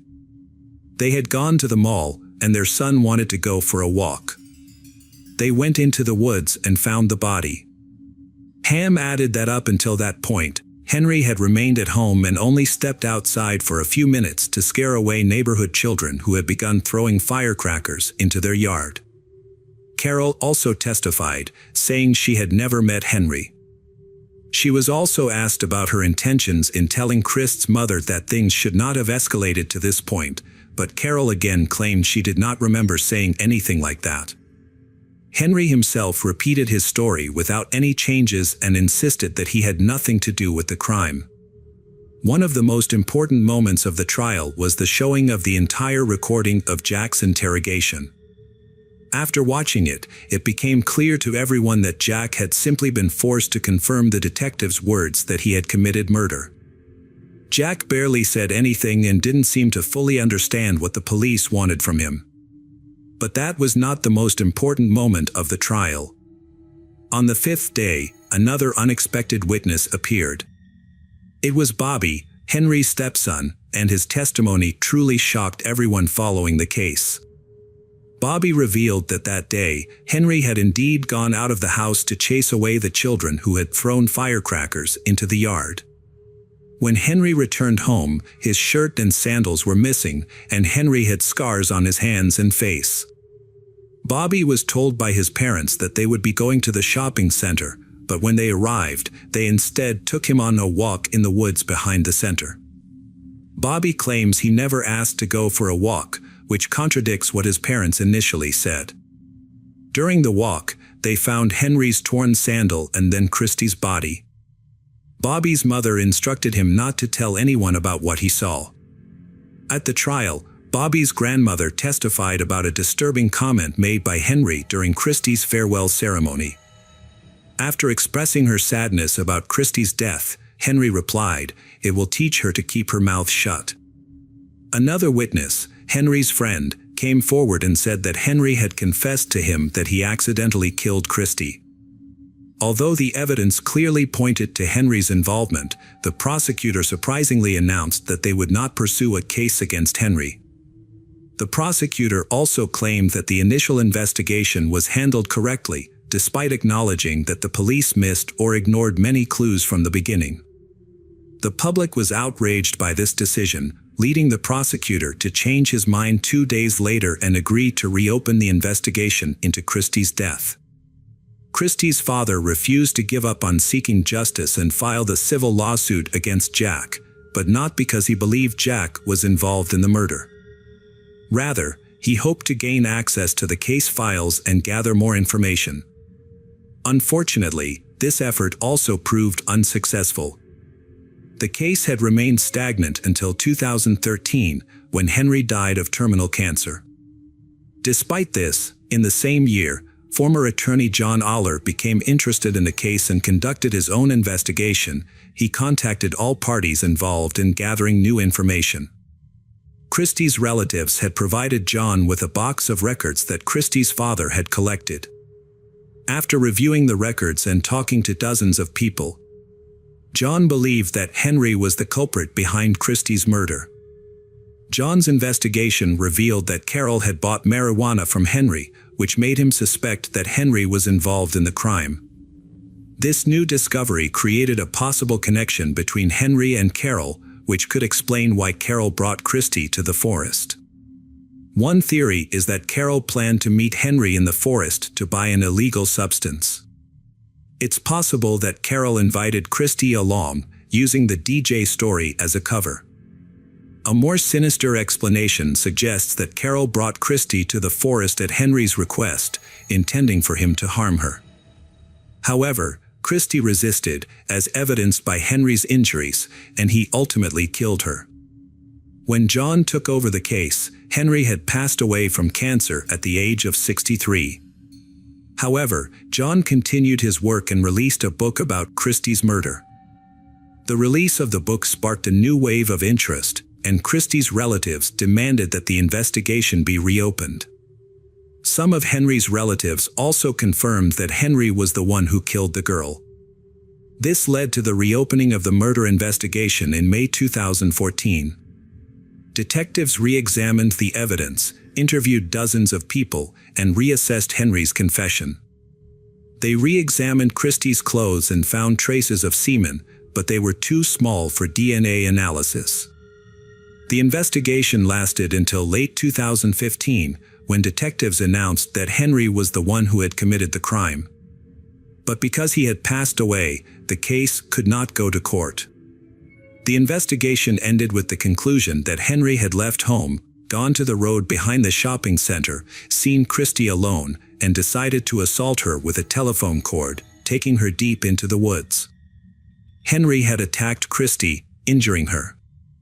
Then he killed her with a piece of wood. Returning home, Henry recounted the incident to his wife, and the two began to make plans to avoid punishment. For many years afterward, Carol never revealed the truth. Police later apologized to Christy's family for their careless handling of the incident. Hi there, investigators. It's time to uncover the truth behind another case. The case of Diana D. Aiello. Diana Aiello was born in 1959 in Tustin, a suburb of Los Angeles. Her father was in the military, and her mother worked at a local garment factory. At the age of 19, Diana met Kevin Green. When Diana was harassed by several men at a bar, Kevin intervened and chased the men away. In gratitude, Diana bought Kevin a drink. They went on a date a few days later, and their relationship quickly progressed. Kevin was in the process of divorcing his first wife.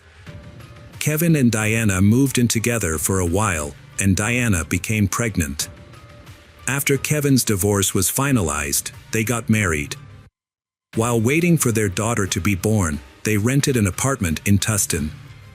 Kevin worked as a helicopter mechanic at a nearby Marine Corps base, while Diana stayed home to prepare for the baby's arrival, having previously worked with her mother in a garment factory. By late September 1979, Diana was nearly 9 months pregnant. On the evening of September 30th, Kevin and Diana got into an argument after watching a movie together. The impending birth of their daughter had put a strain on their relationship. To calm down and avoid escalating the situation, Kevin decided to drive to a nearby restaurant. About 40 minutes after the incident, Kevin called the local police department to report that his wife, Diana, had been shot and needed immediate medical attention. Police arrived on the scene shortly after receiving the call. When they entered the apartment, they found Diana lying on the bed, covered in blood, with a head wound that appeared to be a gunshot wound. However, upon closer examination, paramedics later determined that the wound was actually caused by blunt force trauma. When the police checked on Diana, found her alive and provided first aid until the ambulance arrived, they asked Kevin to leave the room.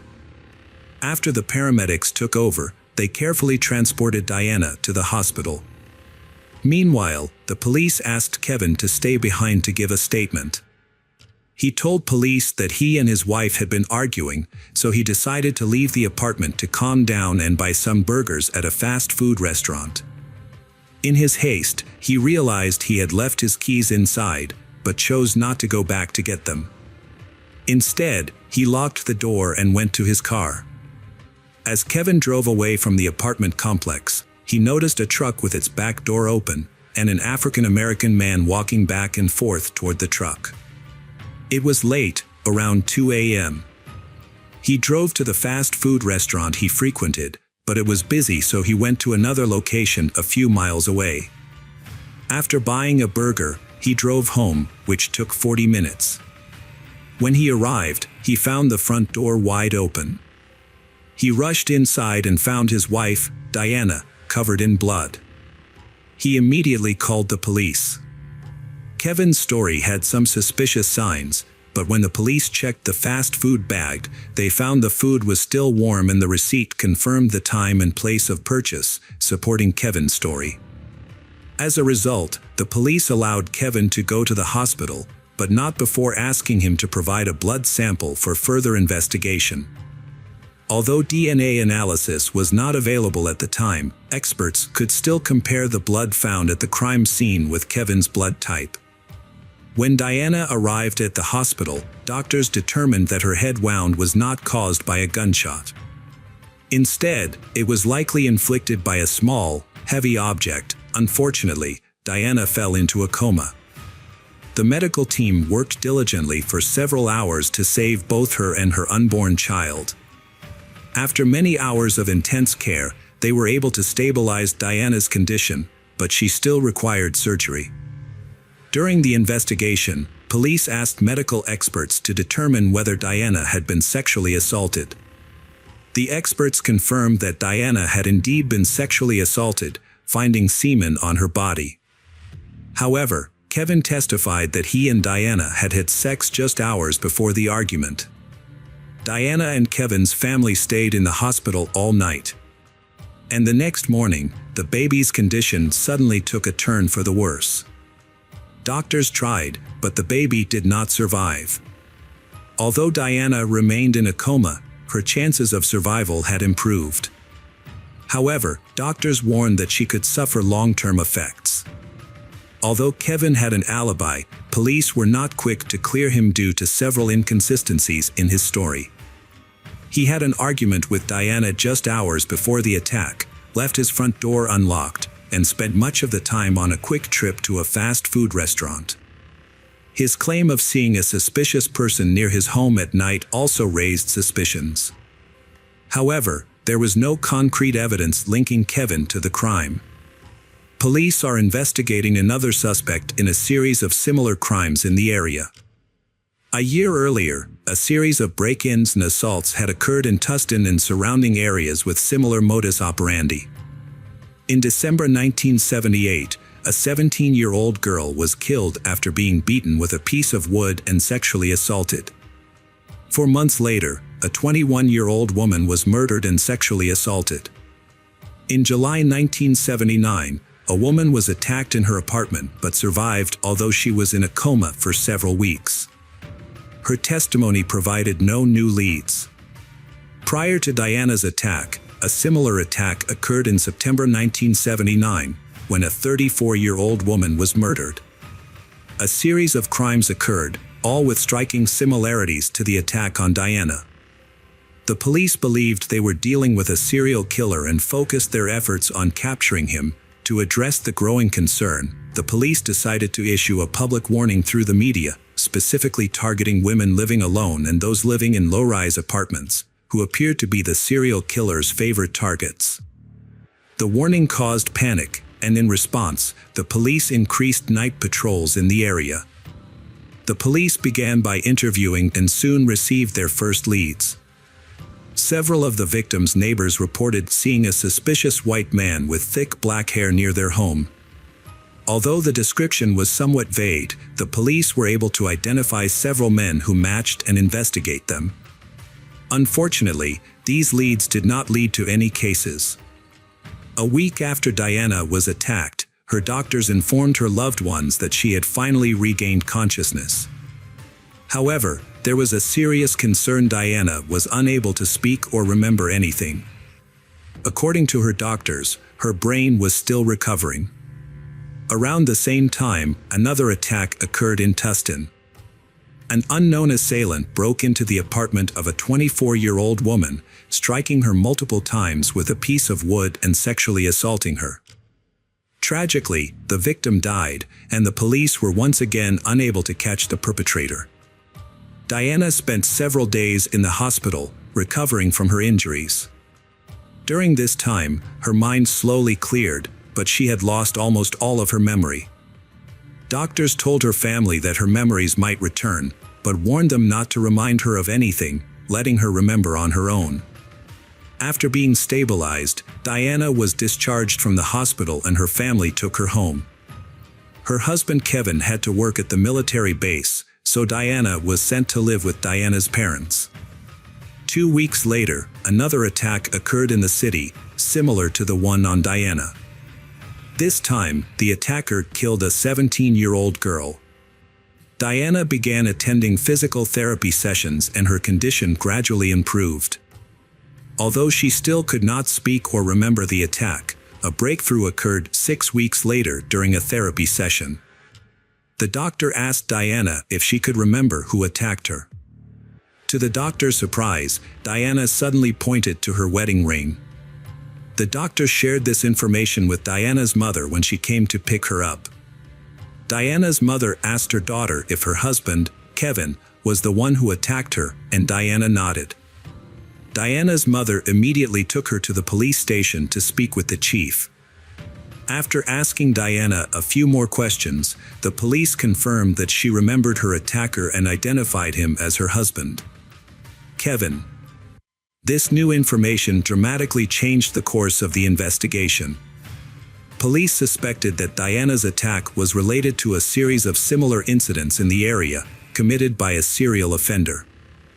However, Kevin matched the suspect's description, leading police to question whether Kevin could be the culprit behind these attacks. The police asked Diana and her mother to pretend that Diana had not recovered her memory and to return home with Kevin. But they agreed to do so. Meanwhile, the police kept a close watch on Kevin, monitoring his every move in the hope of finding evidence of a crime linked to the serial murders.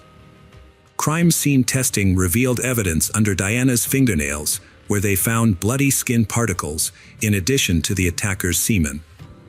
After analyzing the evidence, police found a match between the attacker's blood type and Kevin's blood sample, indicating that Kevin was the one who attacked Diana. As for a motive, police suspect that Diana's refusal to have sex with Kevin may have prompted the attack. Although Kevin insists that they had sex earlier that night. The police spoke to Diana, and she remembered the attack clearly, confirming that Kevin was her killer. During the conversation, her mother expressed that they could no longer live with Kevin, and the police decided to arrest him. To protect Diana's family, Kevin was arrested at a store instead of at their home. Despite his arrest, Kevin maintained his innocence. Preparations for the trial lasted 10 months, during which time Diana's health gradually improved. She regained her ability to speak. Diana was cleared of the charges, and her husband was found guilty of assaulting her. Kevin's defense team tried to use his fast food alibi, but it was not enough to disprove Diana's testimony. As a result, Kevin was convicted in November 1980 of the child's murder and assault on Diana. He was sentenced to 15 years to life in prison. Police learned that 2 similar crimes had occurred in their district before Kevin was arrested, but both victims survived. Although the identity of the attacker remains unknown, these incidents raised suspicions that Kevin was involved in other crimes. The attacks stopped abruptly after Kevin was arrested. After Kevin's sentencing, Diana promptly filed for divorce, which Kevin did not contest. Diana then focused on her recovery. When Kevin became eligible for parole, the committee denied his request, a decision that was repeated 3 more times. The serial killer case remained unsolved until 1996, when police reopened the investigation. Semen samples from the victims, which had been stored in a laboratory, were retested. Police wanted to determine who the culprit was, and DNA analysis yielded a surprising result. Gerald Parker, a man arrested the same year as Kevin, was found to have a DNA match to the serial murders. After the DNA match confirmed Parker's involvement in the serial murders, investigators re-examined the attack on Diana. Parker and Kevin worked together on a military base, and Parker owned a dark-colored van, similar to the one described in the attacks. During his initial police interview, Kevin reported seeing an African-American man near a dark-colored truck in front of their home on the day of the attack. This information led police to consider the possibility that Parker was involved in the attack on Diana. While Kevin was in jail, the local prosecutor updated him on the progress of the bedroom basher serial murder investigation. The prosecutor asked Kevin to provide a DNA sample, which he quickly agreed to. While the DNA analysis was underway, police visited Parker in prison to discuss the case. Although they had not yet formally charged him with the attacks, they hoped to gather more information. Parker initially denied any involvement in the crimes, so detectives focused their questioning on the attack on Diana. During questioning, Parker revealed that on the night of the incident, he drove his truck to Kevin's house, intending to circle the neighborhood, looking through the ground floor windows for a victim. However, this time, he heard screaming coming from Kevin and Diana's apartment, and when Kevin left the house, Parker noticed that the door was unlocked, so he waited a few minutes before entering the apartment and attacking Diana.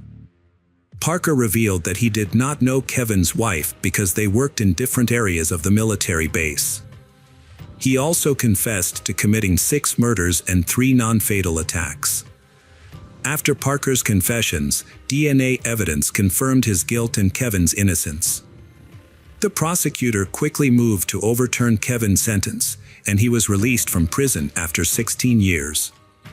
The case has caused widespread outrage, not only because an innocent man spent nearly half his life in prison, but also because it took so long for police to identify the real killer. When Kevin was released, the state of California paid him $10,000 in compensation, a relatively small amount. Years later, he received an additional $100 for each day he spent in prison, totaling $620,000. Despite Kevin's exoneration, his wife Diana initially refused to believe he was innocent. She had previously claimed that Kevin was her only attacker. However, after DNA evidence from her body matched Parker's, she changed her story. Diana reported that Kevin attacked her before leaving the apartment, and then Parker entered and attacked her as well. However, Parker said that when he entered the house, Diana was lying on the bed without any injuries or signs of distress. He also admitted to hitting her on the head. Diana's family proposed an alternative theory, suggesting that Kevin might have conspired with Parker to commit the crime, which would explain why Kevin left the house that night, leaving the door open. However, Parker denied knowing Kevin, pointing out that the military base was large and many people didn't know each other personally. Parker denied knowing Kevin.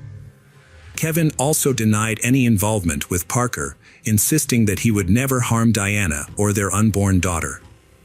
He explained that he left the door open because he didn't want to go back to get the keys after their argument.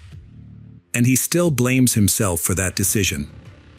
As for Parker, he was sentenced to death in 1999, but this sentence has yet to be carried out. After years of waiting on death row, California imposed a moratorium on executions, and as a result, Parker remains incarcerated to this day. Crime enthusiasts, are you ready for another chilling investigation? The case of Debbie Lynn Randall. Debbie Lynn Randall was born on August 21, 1962, in Marietta, Georgia, to a loving family with two older brothers. Her parents divorced when she was young. Her mother later married a man named Roy, who became Debbie's stepfather. The family lived in a small apartment building. Debbie was a cheerful and sociable child.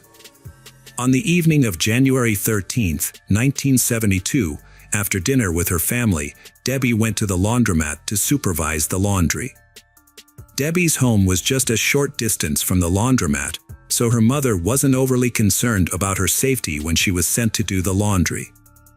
The original plan was for Debbie to go with her brother, but he was feeling unwell, so Debbie's mother sent her husband to pick up the laundry and Debbie went with her stepfather, holding a box of laundry detergent. At the laundromat, Roy put the clothes in two washing machines and left, leaving Debbie waiting for the cycle to finish. After the wash, Debbie had to walk home and ask someone to pick up her clean clothes because she couldn't carry them herself. However, when the laundry should have been finished and Debbie still hadn't returned, her mother began to feel uneasy. It was getting dark outside, so she and her husband decided to walk to the laundromat to look for Debbie, but she was nowhere to be found. The employee informed them that Debbie had left the laundromat some time ago and had not returned. The news worried her mother, who began searching the surrounding streets with Roy. As they walked, they discovered a suspicious scene. A short distance from the laundromat, in the parking lot next to a car, there was a spilled detergent. Since Debbie had brought a box of detergent with her, her mother suspected that it might be hers. Despite expanding their search to the entire parking lot and the surrounding area, they found no other sign of Debbie. Neighbors who knew the family joined in the search. Debbie's mother decided to call the police for help. The police investigated the parking lot and discovered their first clue: spilled laundry detergent just inches from a parked car, and on the car door, they found several clear fingerprints. The police found fresh fingerprints on the car that were located lower than the handle, which seemed unusual. They suspected that an unknown person might have grabbed the girl while touching the car at this spot.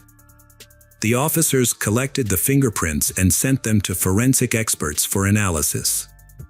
They also started searching for the car's owner to confirm whether the fingerprints belonged to them. With no other leads, the police began a thorough search of the area, looking for new clues or witnesses. The laundry worker reported that she did not see anything suspicious. Debbie had waited for the laundry to finish, then left the building with the detergent box. It is possible that she went home to ask someone to pick up her clothes. Police discovered the first key witness, 12-year-old Sandra, who said that as she and her friend walked to a laundromat to drop off dirty clothes, they saw a man grab a girl on the street, drag her to his car parked near the laundromat, and drive away quickly while she screamed for help. Sandra and her friend were lucky to avoid the man's car. Debbie screamed in a car, but he did not slow down. At the time, Sandra did not consider what she saw to be a kidnapping. She assumed the man was a family member who had come to pick Debbie up, possibly against her will. So Sandra did not report the incident to the authorities or tell any adults about it. After learning about Debbie's disappearance, Sandra provided essential details to investigators. She described the abductor's vehicle as a dark-colored, likely 1957 model pickup truck. She also described the man as young, white, with thick dark hair, wearing a white t-shirt, jeans, and black work boots. Another key witness, a girl who lived in the same building as Debbie, shared her observations. She saw a dark-colored pickup truck drive past the apartment building on the evening in question. The girl initially thought the driver of the car was her uncle, but when he stopped in front of her and looked at her, she realized it was someone else.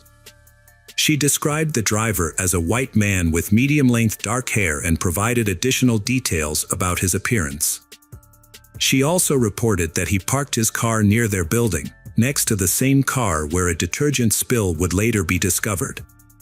Another witness, a man who lived near the girl's home, reported that a dark-colored pickup truck, possibly a Dodge, almost hit him while he was driving to visit his wife in the hospital. The driver appeared to be in his 30s with dark hair, and the witness saw a girl in the car trying to escape while the driver held her with one arm. Based on these accounts, the police believed Debbie had been kidnapped. They circulated the suspect's vehicle to all patrol units and created a composite sketch of the driver based on descriptions from witnesses. Some officers searched for similar vehicles and checked their owners, while others conducted a wide-ranging search for the girl. As the days passed, more volunteers and police from surrounding towns joined the search. Police questioned Debbie's family, and after investigation, they were all cleared as potential suspects. Debbie's biological father, who lived in the same city, was notified of her disappearance at work and immediately joined the search effort. Police also ran background checks on convicted criminals who lived near Debbie's home, but none of them appeared to be viable suspects. The search for Debbie continued for over 2 weeks without any significant leads. It wasn't until January 29th, when a group of students joined the search teams, that a breakthrough occurred. The students were sent to search a wooded area several miles from Debbie's house. After nearly 5 hours of searching, one of the students noticed a set of tracks on the ground that led from the trail into the forest, suggesting that something had been dragged into the woods. As they followed the trail about 150 feet into the woods, they discovered a human body and immediately contacted the police. Upon further inspection, they quickly identified the body as Debbie Randall. She was wearing the same outfit her mother had described on the day she went missing. However, her shoes were missing. The medical examination of the Debbie's body revealed that she had been strangled to death and had also been sexually assaulted. A single dark hair was found on her body, which was likely to belong to the killer. Although DNA analysis was not available at the time, experts were able to examine the hair under a microscope and estimate that it came from a man between the ages of 18 and 30. The investigation then focused on the victim's clothing, which was covered in soil. Police enlisted the help of a geologist to analyze the soil, along with a forensic team. They discovered that some of the soil contained a type of soil mined less than 10 miles from their town called North Georgia clay. However, other stains on the clothing were found to be from a different type of clay, mined by a company just 2 miles from where the body was found. Police theorized that the perpetrator did not kill Debbie immediately, but rather drove her to remote areas, sexually assaulting her in one location and killing her in another, before finally dumping her body in the woods. Police believe the killer may have been hired by one of the nearby mining companies. After contacting these companies, the police searched the employees of both companies but did not find the suspect or the vehicle described by the victims. Furthermore, they found fingerprints near the abduction site, but unfortunately, when these fingerprints were compared to the suspects, there was no match. Debbie's death sent shockwaves through the city, with thousands attending her funeral. Police repeatedly ran into roadblocks in their search for clues. Police officer Morris Nix investigated many suspects and eventually narrowed the list down to 4 people. For Morris Nix, Debbie's murder remained a top priority throughout his career. The case took a breakthrough with the creation of the FBI's DNA database. Experts successfully extracted a genetic profile from hair found on Debbie's body, which was then entered into the database. However, no matches were found. In 2015, 43 years after the murder, police reopened the case and decided to re-examine the victim's clothing using modern technology.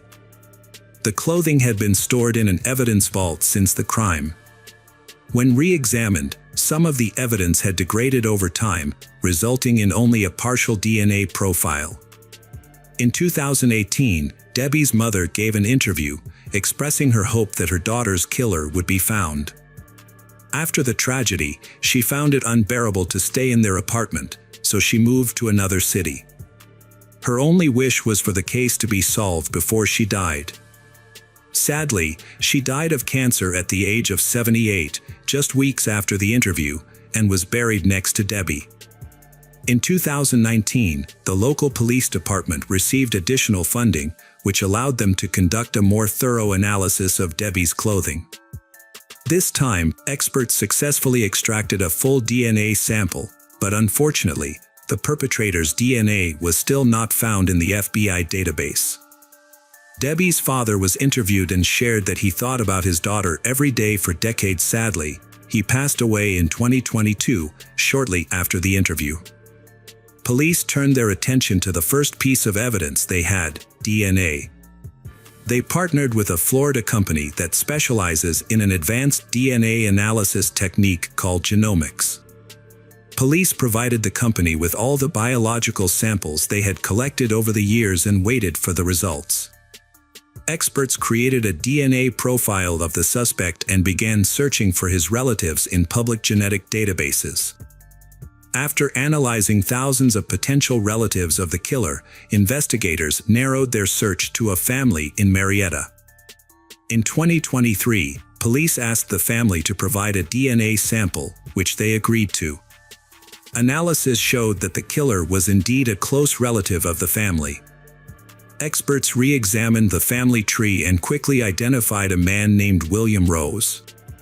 However, William Rose committed suicide in 1974, just 2 years after Debbie's murder. Police obtained a warrant to exhume William Rose's remains and took a sample of William Rose's DNA for analysis. 51 years after Debbie's murder, police finally identified William Rose as the killer. At the time of the murder, William Rose, 24, lived in the same building as Debbie's family, and he visited them frequently. The case has finally been solved. Debbie's brother, Melvin, is the only living relative. Melvin attended a press conference and expressed gratitude to everyone involved in solving the case that lasted more than 50 years. True crime fans, we've got another mysterious case to explore, the case of Tara Baker. Tara Baker was born on January 20, 1977, in East Point, Georgia. Her parents divorced when she was young, and her mother later remarried. She is the eldest of 4 siblings. From an early age, she showed a strong interest in the legal system, with the desire to pursue a career as a lawyer or judge. She would often engage in mock trials with her stuffed animals, create contracts with her relatives, and even write letters to politicians, including the President of the United States, to express her opinions. After high school, Tara attended Georgia College, where she earned 2 bachelor's degrees in just 3 years, graduating in 1999. She then enrolled at the University of Georgia, one of the top law schools in the country, located in Athens, a small town close to her parents' home. To avoid dorm life, Tara rented a house with 2 other university students, one of whom she knew from college. Tara worked at a prestigious law firm in downtown Athens, covering her expenses and gaining valuable experience in her future profession. In January 2001, Tara spent a lot of time studying at the university library. On the evening of January 18th, she went to the library to study with a friend. Her friend left the library around 7:30 p.m. Tara stayed behind, calling her friend at 9:46 p.m. to check if she had arrived home safely, mentioning that she would head home soon. The next day, around 6 p.m., Tara's mother, Virginia Baker, received a phone call from a woman who identified herself as a detective. The detective tells Virginia that they need her daughter Tara's fingerprints for their current investigation. Believing it was a prank, Virginia hung up, but her curiosity got the better of her. She decided to call the Athens police station to verify the call. Police said the caller was actually a forensic detective, and they further informed her that there had been a fire at Tara's home. The detective explained that they were trying to locate Tara, but so far, they had only found one of Tara's roommates, who had been out at the time of the fire. The other roommate was also missing, and investigators suspected that the unidentified body they found might be one of them. Virginia was desperate for information and asked the detective to describe the room where the body was found. The detective's response sent a chill down Tara's spine. The room was filled with Tara antique items, which she had spent years collecting. Virginia and her family immediately drove to Athens to see what was happening to their daughter, hoping that it was just a misunderstanding and that Tara was safe. Upon arriving at the police station, they were forced to wait for several hours without receiving any updates. Eventually, a detective emerged and delivered the devastating news. The body found in the house was indeed Tara's, and her death was a result of murder, not the fire. However, the detective was exhausted and declined to answer any questions. Before departing, he shared one crucial detail: Tara had inadvertently left behind a clue. Fragments of the perpetrator's skin were found under her fingernails, which could potentially aid in identifying the killer. Tara's family was shocked, confused, and hopeless by the news. Despite their requests for more information about Tara, the police remained silent, not providing any further details. The family of Tara Baker was left in the dark about her murder investigation. Despite their repeated attempts to get information from detectives, they were met with silence. The local police department never reached out to them, forcing the family to constantly call and visit the station to beg for updates. Through persistence, they were able to gather some details about the case. Firefighters were called to Tara's address on January 19th at approximately 11 a.m. in response to a fire. After extinguishing the flames, they found Tara's body inside. The medical examiner's report confirmed that she had been murdered, with signs of strangulation and stab wounds. It appeared that the killer had set the fire to destroy evidence after Tara's death. However, the police refused to share the medical examiner's report with Tara's parents, leaving them without crucial information about her murder. The family also discovered that some evidence may have been destroyed by the firefighters.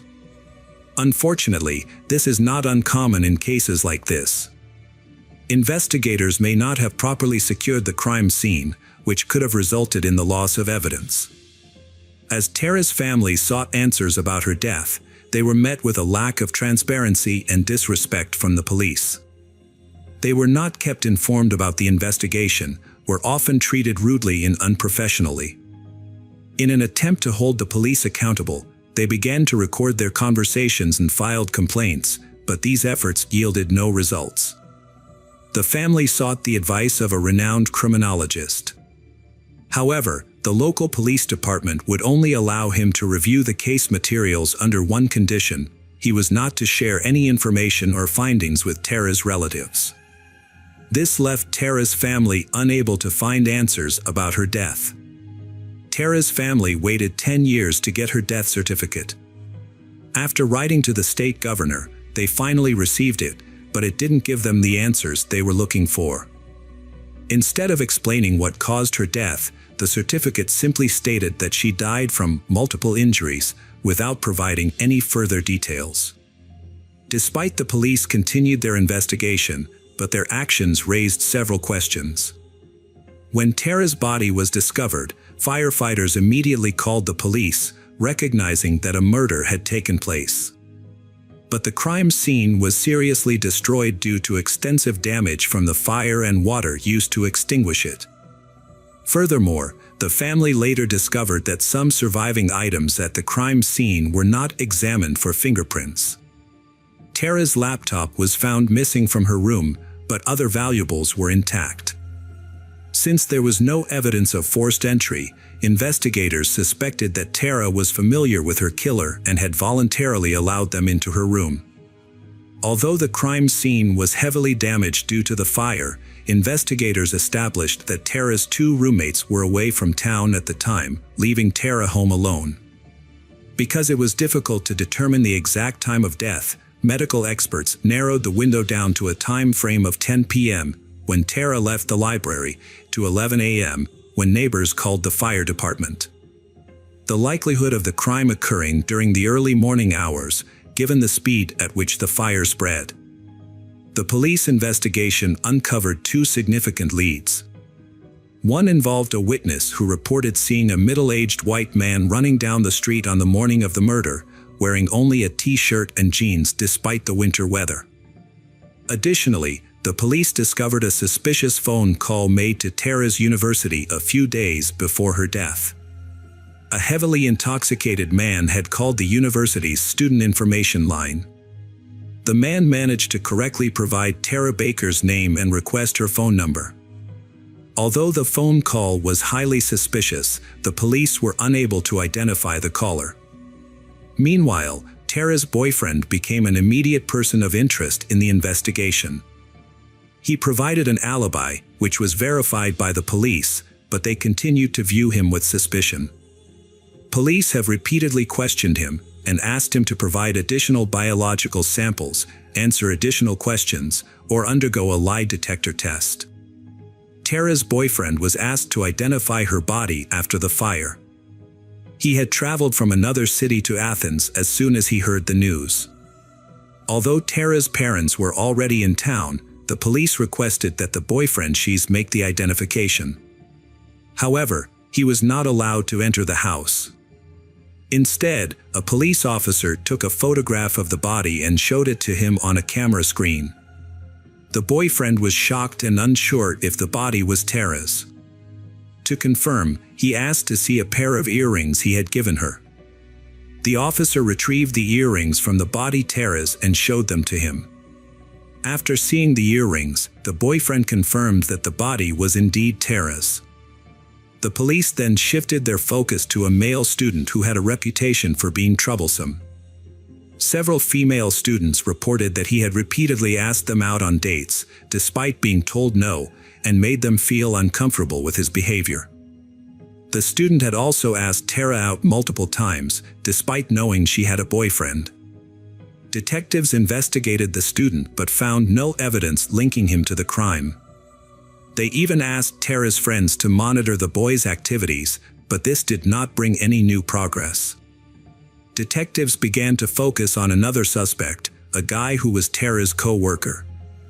When they interviewed his co-workers, they discovered that his behavior in the days leading up to the murders was very strange.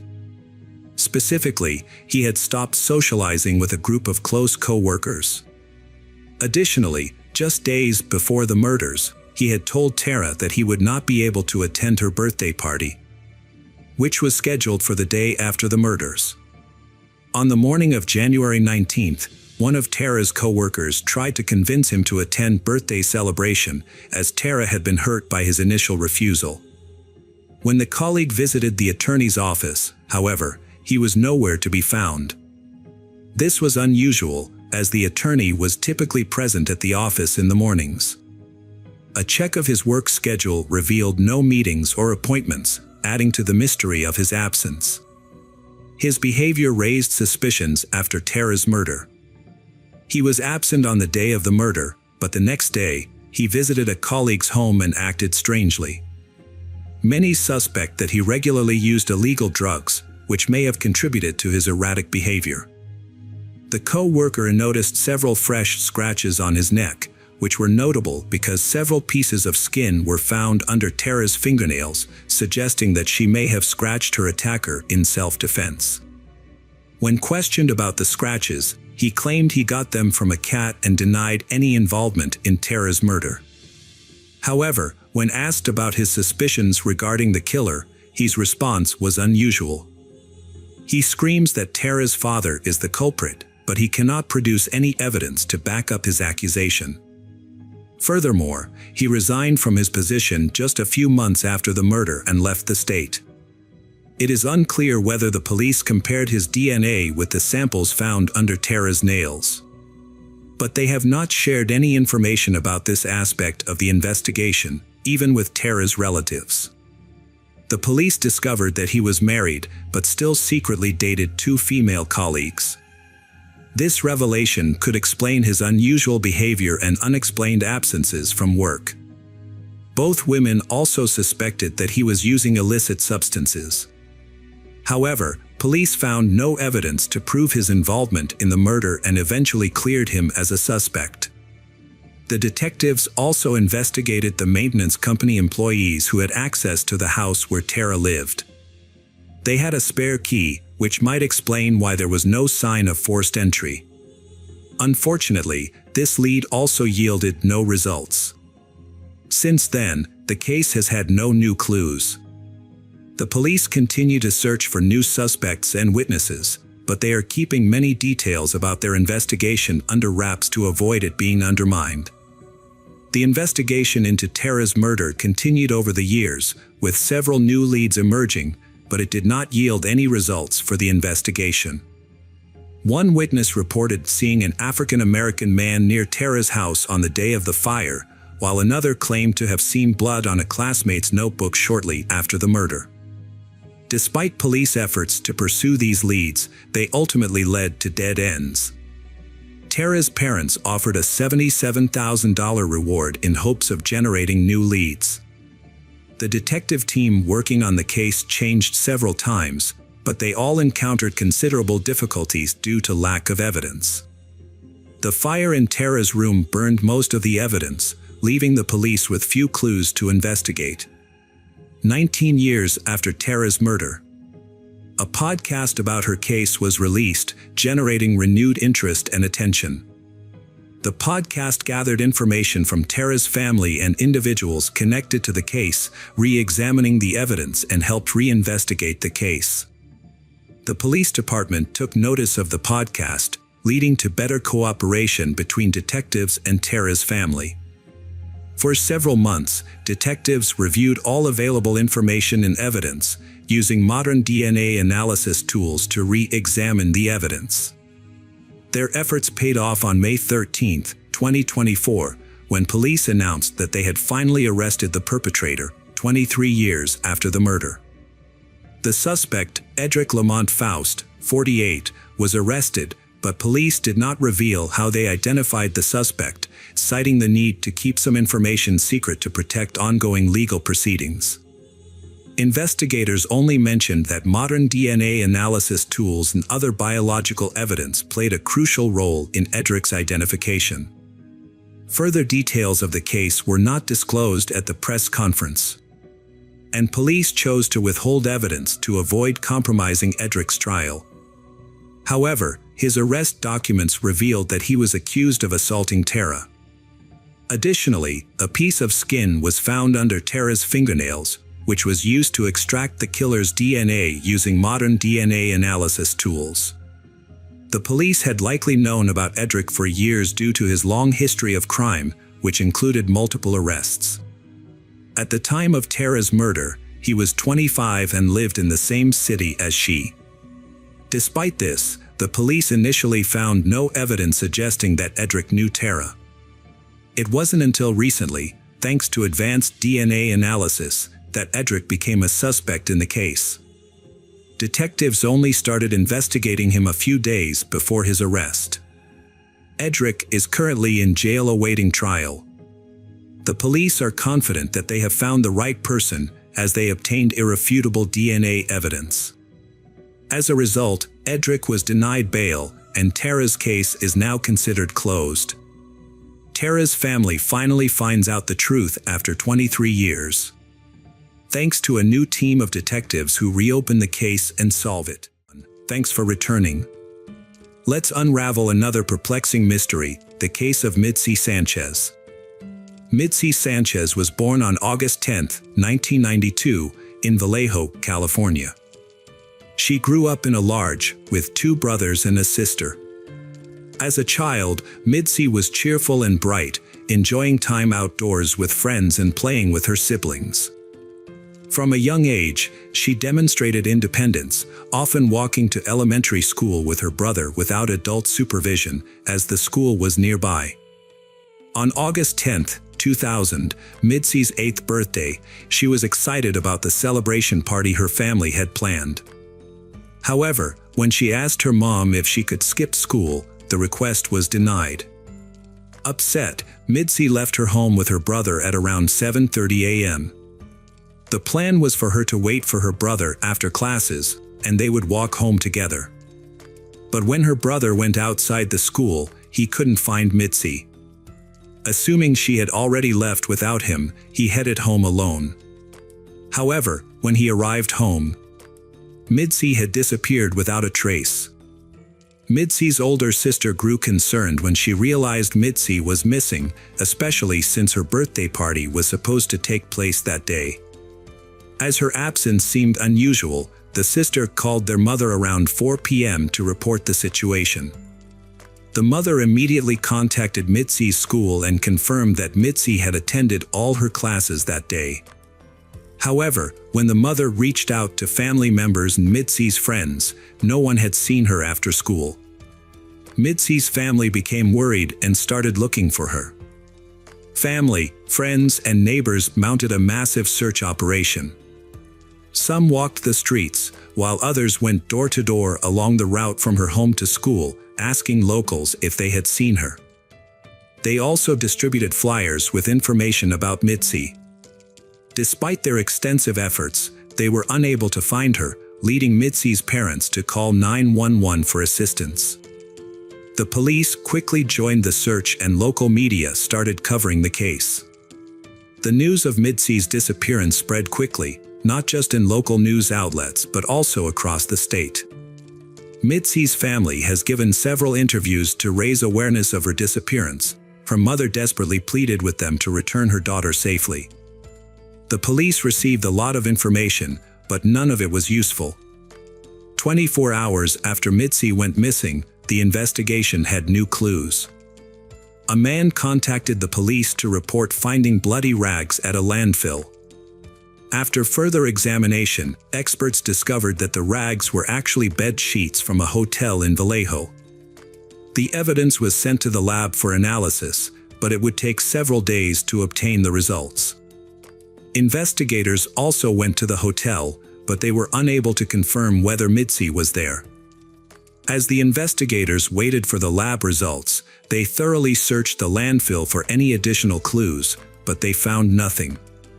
However, the next day, August 12th, the police received a call that changed the course of the investigation. At around 11 a.m., a man called the police to report a disturbing incident. While driving through an industrial area in Santa Clara, he saw a little girl running towards his van, screaming that someone was chasing her. The girl quickly got into the van, and the driver saw a man running in their direction. A young girl escaped from her kidnapper and sought help from a van driver. As soon as she got into the truck, the kidnapper quickly fled the scene. The girl, who identified herself as Mitzi Sanchez, told the driver what had happened, and he immediately contacted the police. The officers quickly took Mitzi to a hospital for a medical examination. They also arranged for her to speak with her mother over the phone, and soon her relatives arrived at the hospital, where they were reunited with Mitzi. The van driver proved to be a valuable witness in the investigation. He was able to provide the police with the license plate number of the kidnapper's vehicle, which he had seen as it sped away. The truck driver happened to be on the road that day, which was lucky. If he hadn't been there, the kidnapper might have caught up with Mitzi. The police checked the license plate and discovered that the car belonged to 39-year-old Curtis Dean Anderson, a man with a history of crime. He had previous convictions for theft and kidnapping and was also suspected of other offenses. Police took a statement from Mitzi about what happened to her. Mitzi recounted that on August 10th, she was excited to finish school and head home to celebrate her birthday with her family. When her last class ended, she decided not to wait for her brother and walked home alone. As she walked, she noticed a car parked by the side of the road about a few hundred yards away. Inside, a man was watching her through the rearview mirror. The girl felt uncomfortable, but she was not worried because it was daytime and she was walking on a familiar street.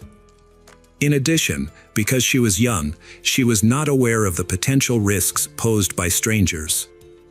Mitzi was approached by a man who got out of his car and asked for her help.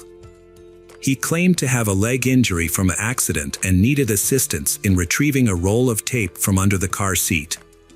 Despite feeling uneasy, Mitzi agreed to help, as her parents had taught her to assist others in need. However, as soon as Mitzi reached for the tape, the man's intentions became clear. He pushed her into the car, covered her mouth, and slammed the door shut. Mitzi tried to scream, but it was too late.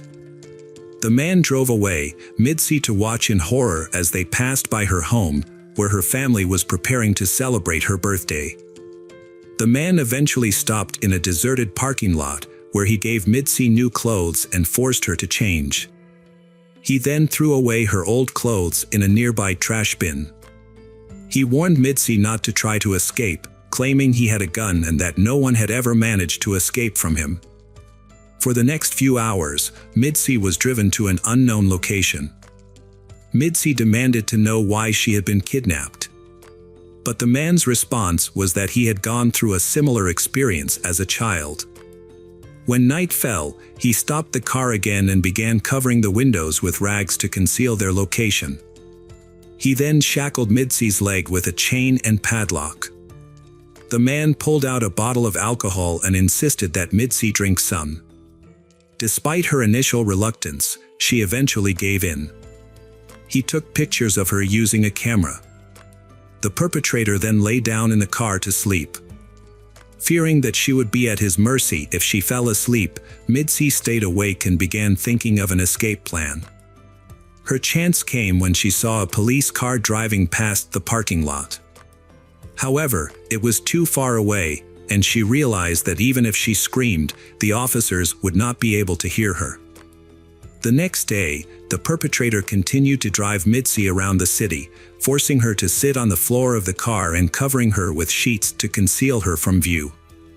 At one point, he briefly stepped out of the vehicle, giving Mitzi an opportunity to try and escape. She attempted to free her leg from the chain but quickly realized it was impossible. She also found a nail file and tried to use it to unlock the padlock, but unfortunately, it didn't work. When the perpetrator returned to the car and drove away, he made a disturbing claim. He had stopped by Mitzi's parents' house. Under the guise of a good citizen, he asked for flyers to distribute around town, further manipulating the situation. Mitzi was left feeling shocked and overwhelmed, knowing she had been so close to home yet still remained in captivity. Over the next few hours, the perpetrator repeatedly stopped the car, getting in and out. Eventually, he drove to a remote area outside of town and parked. There, he committed a sexual assault against Mitzi, leaving her in a state of shock. Afterward, the perpetrator fell asleep. The next morning, he resumed driving, making several stops to buy cigarettes and alcohol. When he returned to the car and leaned into the cabin, an object fell out of his pocket. He warned Mitzi not to look, but she disobeyed. She glanced down and saw a large set of keys. Mitzi quickly realized that one of the keys could open the lock on her chain. Although afraid of the perpetrator's possible reaction, Mitzi was brave enough to act.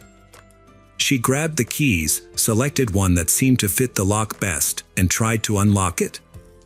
To her relief, the key worked. Mitzi managed to free herself from the chain and moved towards the car door, which was the last barrier between her and freedom. To escape, she opened the window and tried to climb out. However, her body was exhausted, and her legs had almost no strength left. Using the last of my strength, she pushed herself upwards and finally jumped out of the car. As she moved around it, she spotted her kidnapper, who instantly saw her as well. He yelled for her to come back, but Mitzi had no intention of surrendering. She took off in the opposite direction, and her kidnapper started chasing after her. As she fled, she attempted to get help from passing cars by waving her hands and screaming, but all the cars ignored her pleas and kept driving by. Not losing hope, Mitzi kept running forward. In her desperate situation, every moment seemed like an eternity. Mitzi is driven by the fear that if she stops even for a moment, she will be captured by the perpetrator, a fate she is determined to avoid.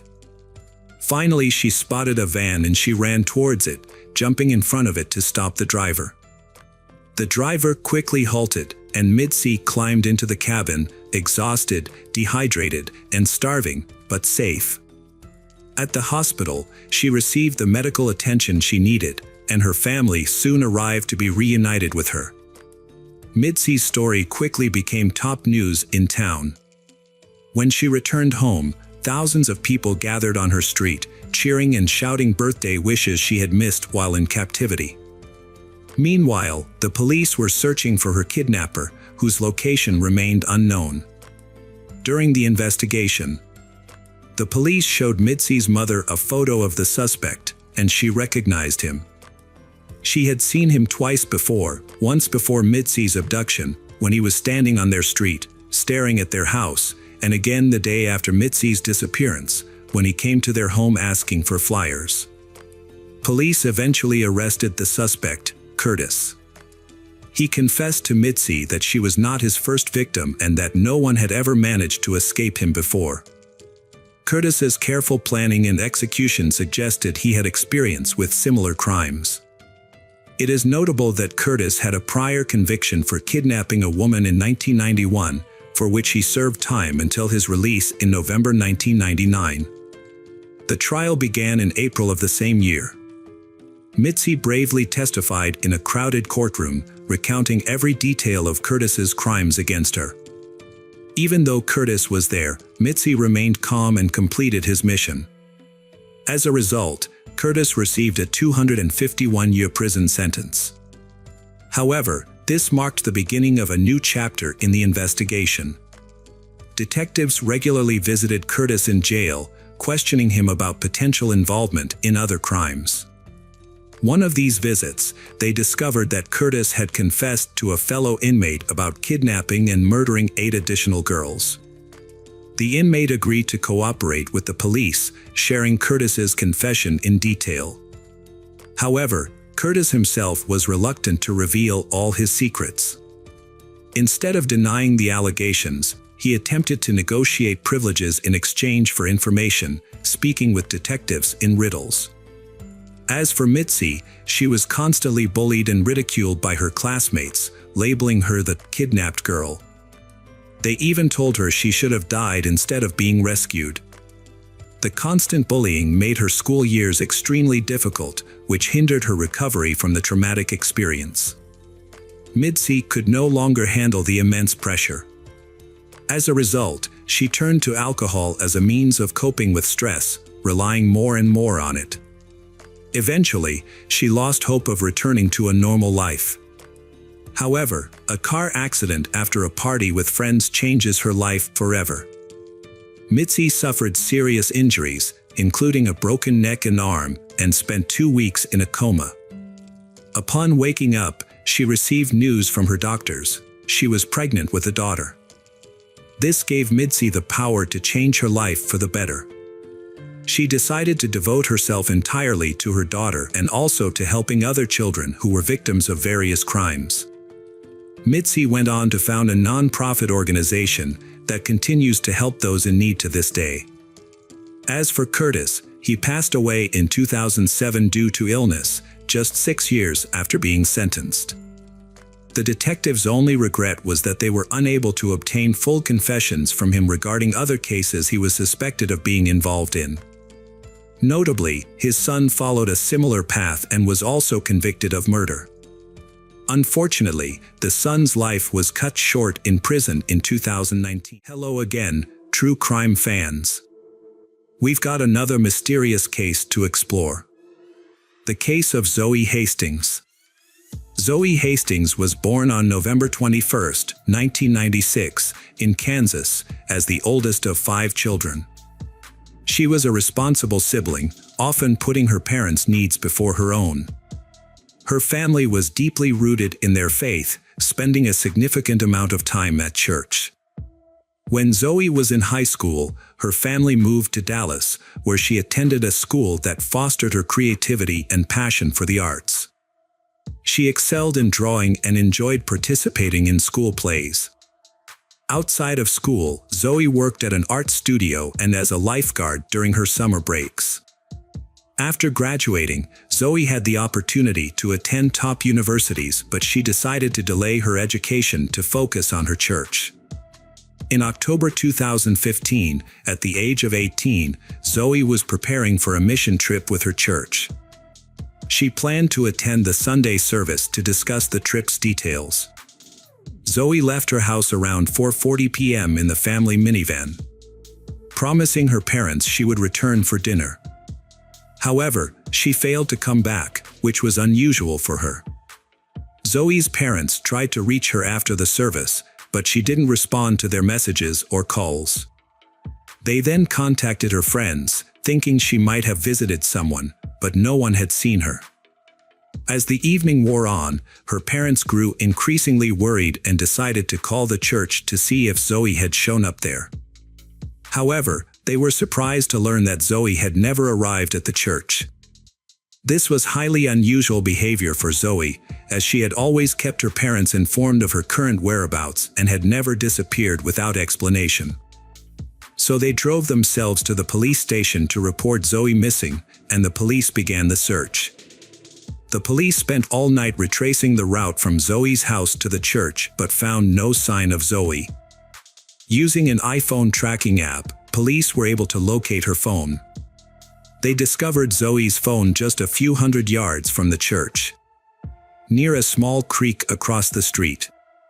Zoe's parents rushed to the creek.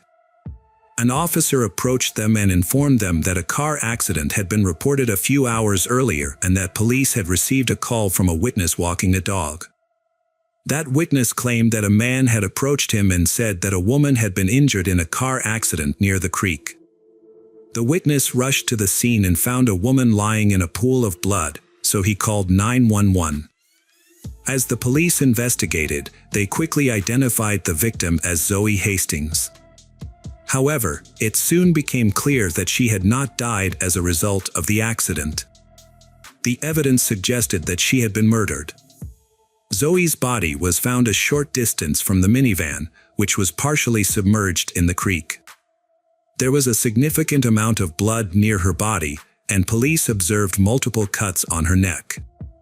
Her dress was pulled up, and her underwear was rolled down, leading detectives to suspect that the killer had likely assaulted and abused her.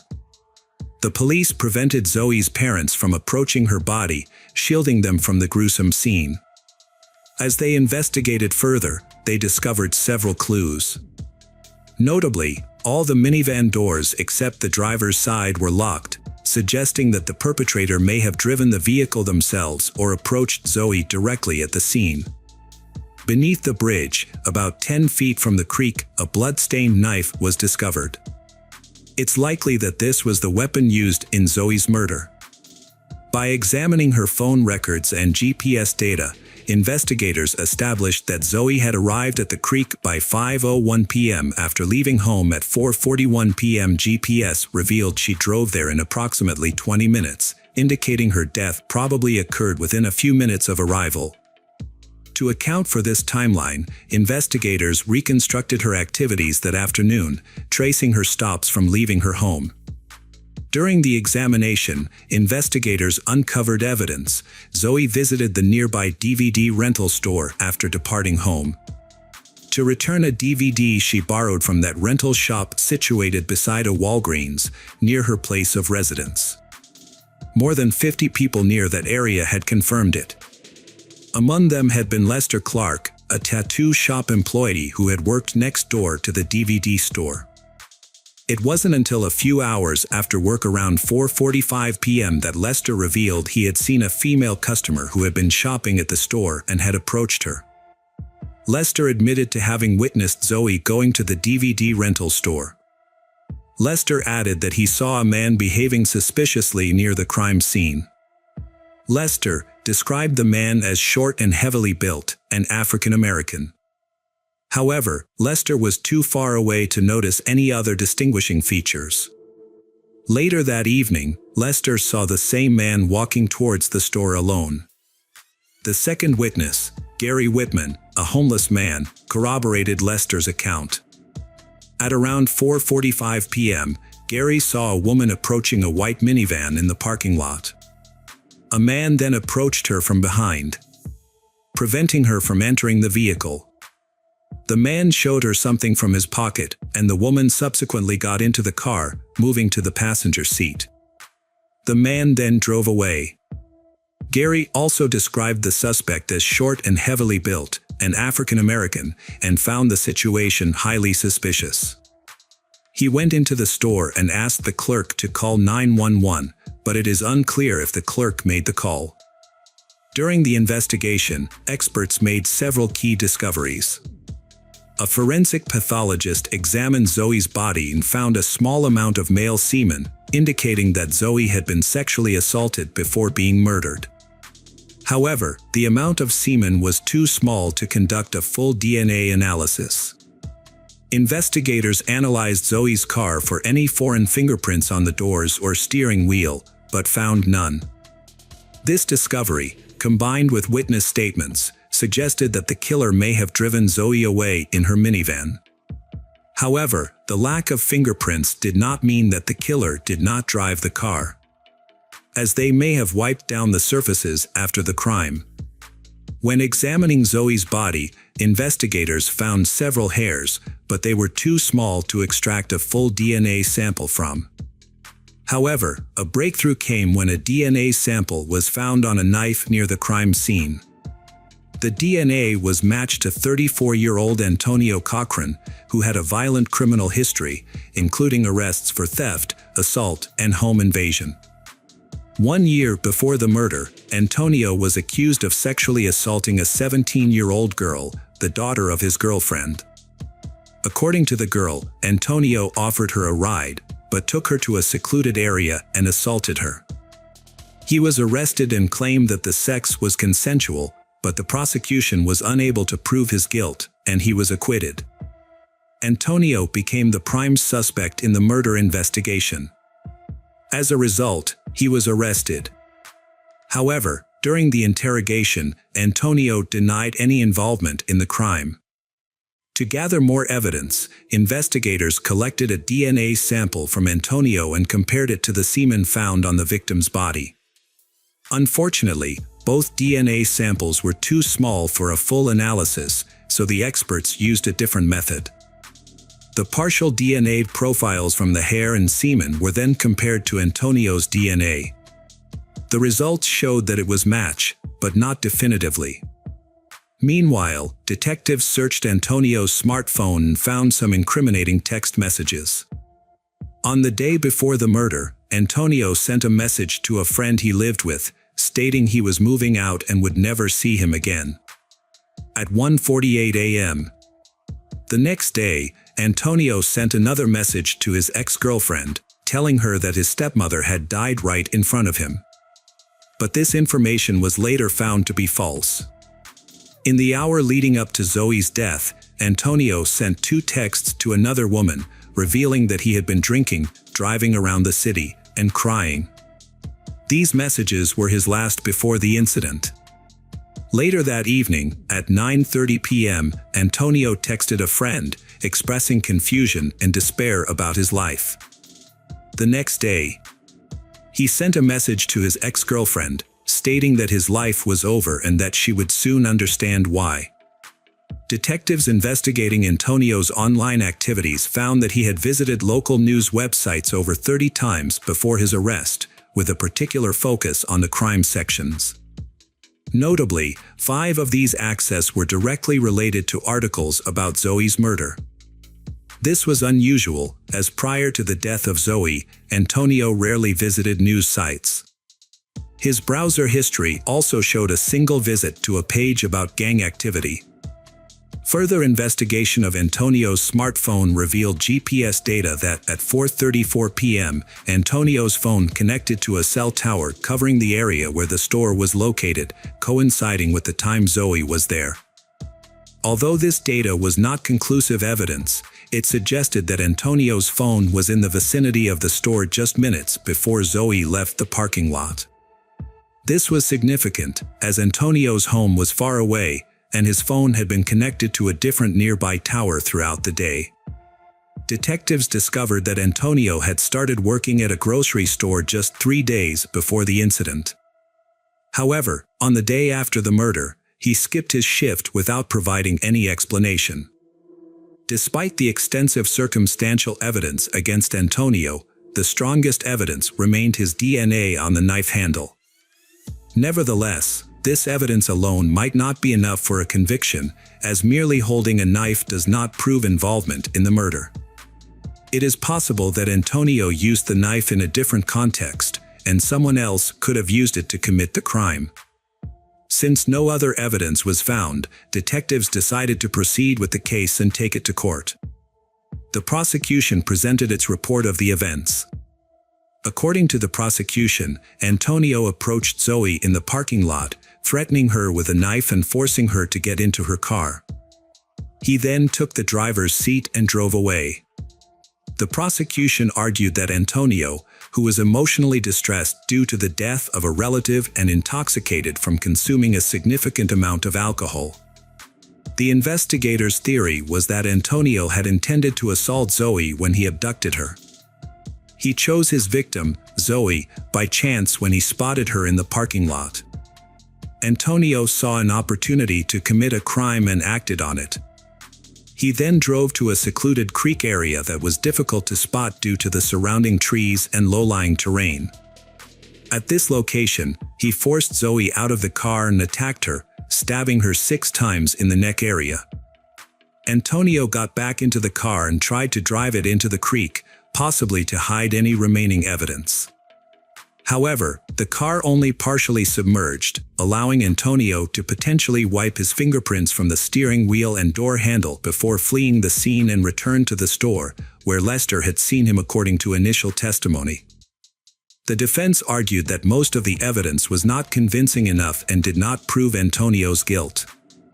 For example, hair analysis only showed that the DNA could not be ruled out as belonging to Antonio. But it did not confirm his involvement. DNA on the knife also did not necessarily prove that Antonio committed murder. The defense argued that Antonio could have touched the knife under different circumstances before working at the store. They suggested he might have used the knife while working at a movie theater, where he sometimes collected items left behind by visitors. However, there was no evidence to support this claim. Furthermore, if someone had taken the knife from the theater and used it to commit the murder, they would have had to be careful to avoid removing Antonio's DNA from the handle, which would have been a difficult task. The defense attempted to downplay the testimony of the second witness, Gary, by revealing that Gary had a warrant for his arrest due to a parole violation. They tried to exclude Gary's testimony, but the prosecution argued that Gary's willingness to cooperate with police, despite the risk of arrest, proved his sincerity.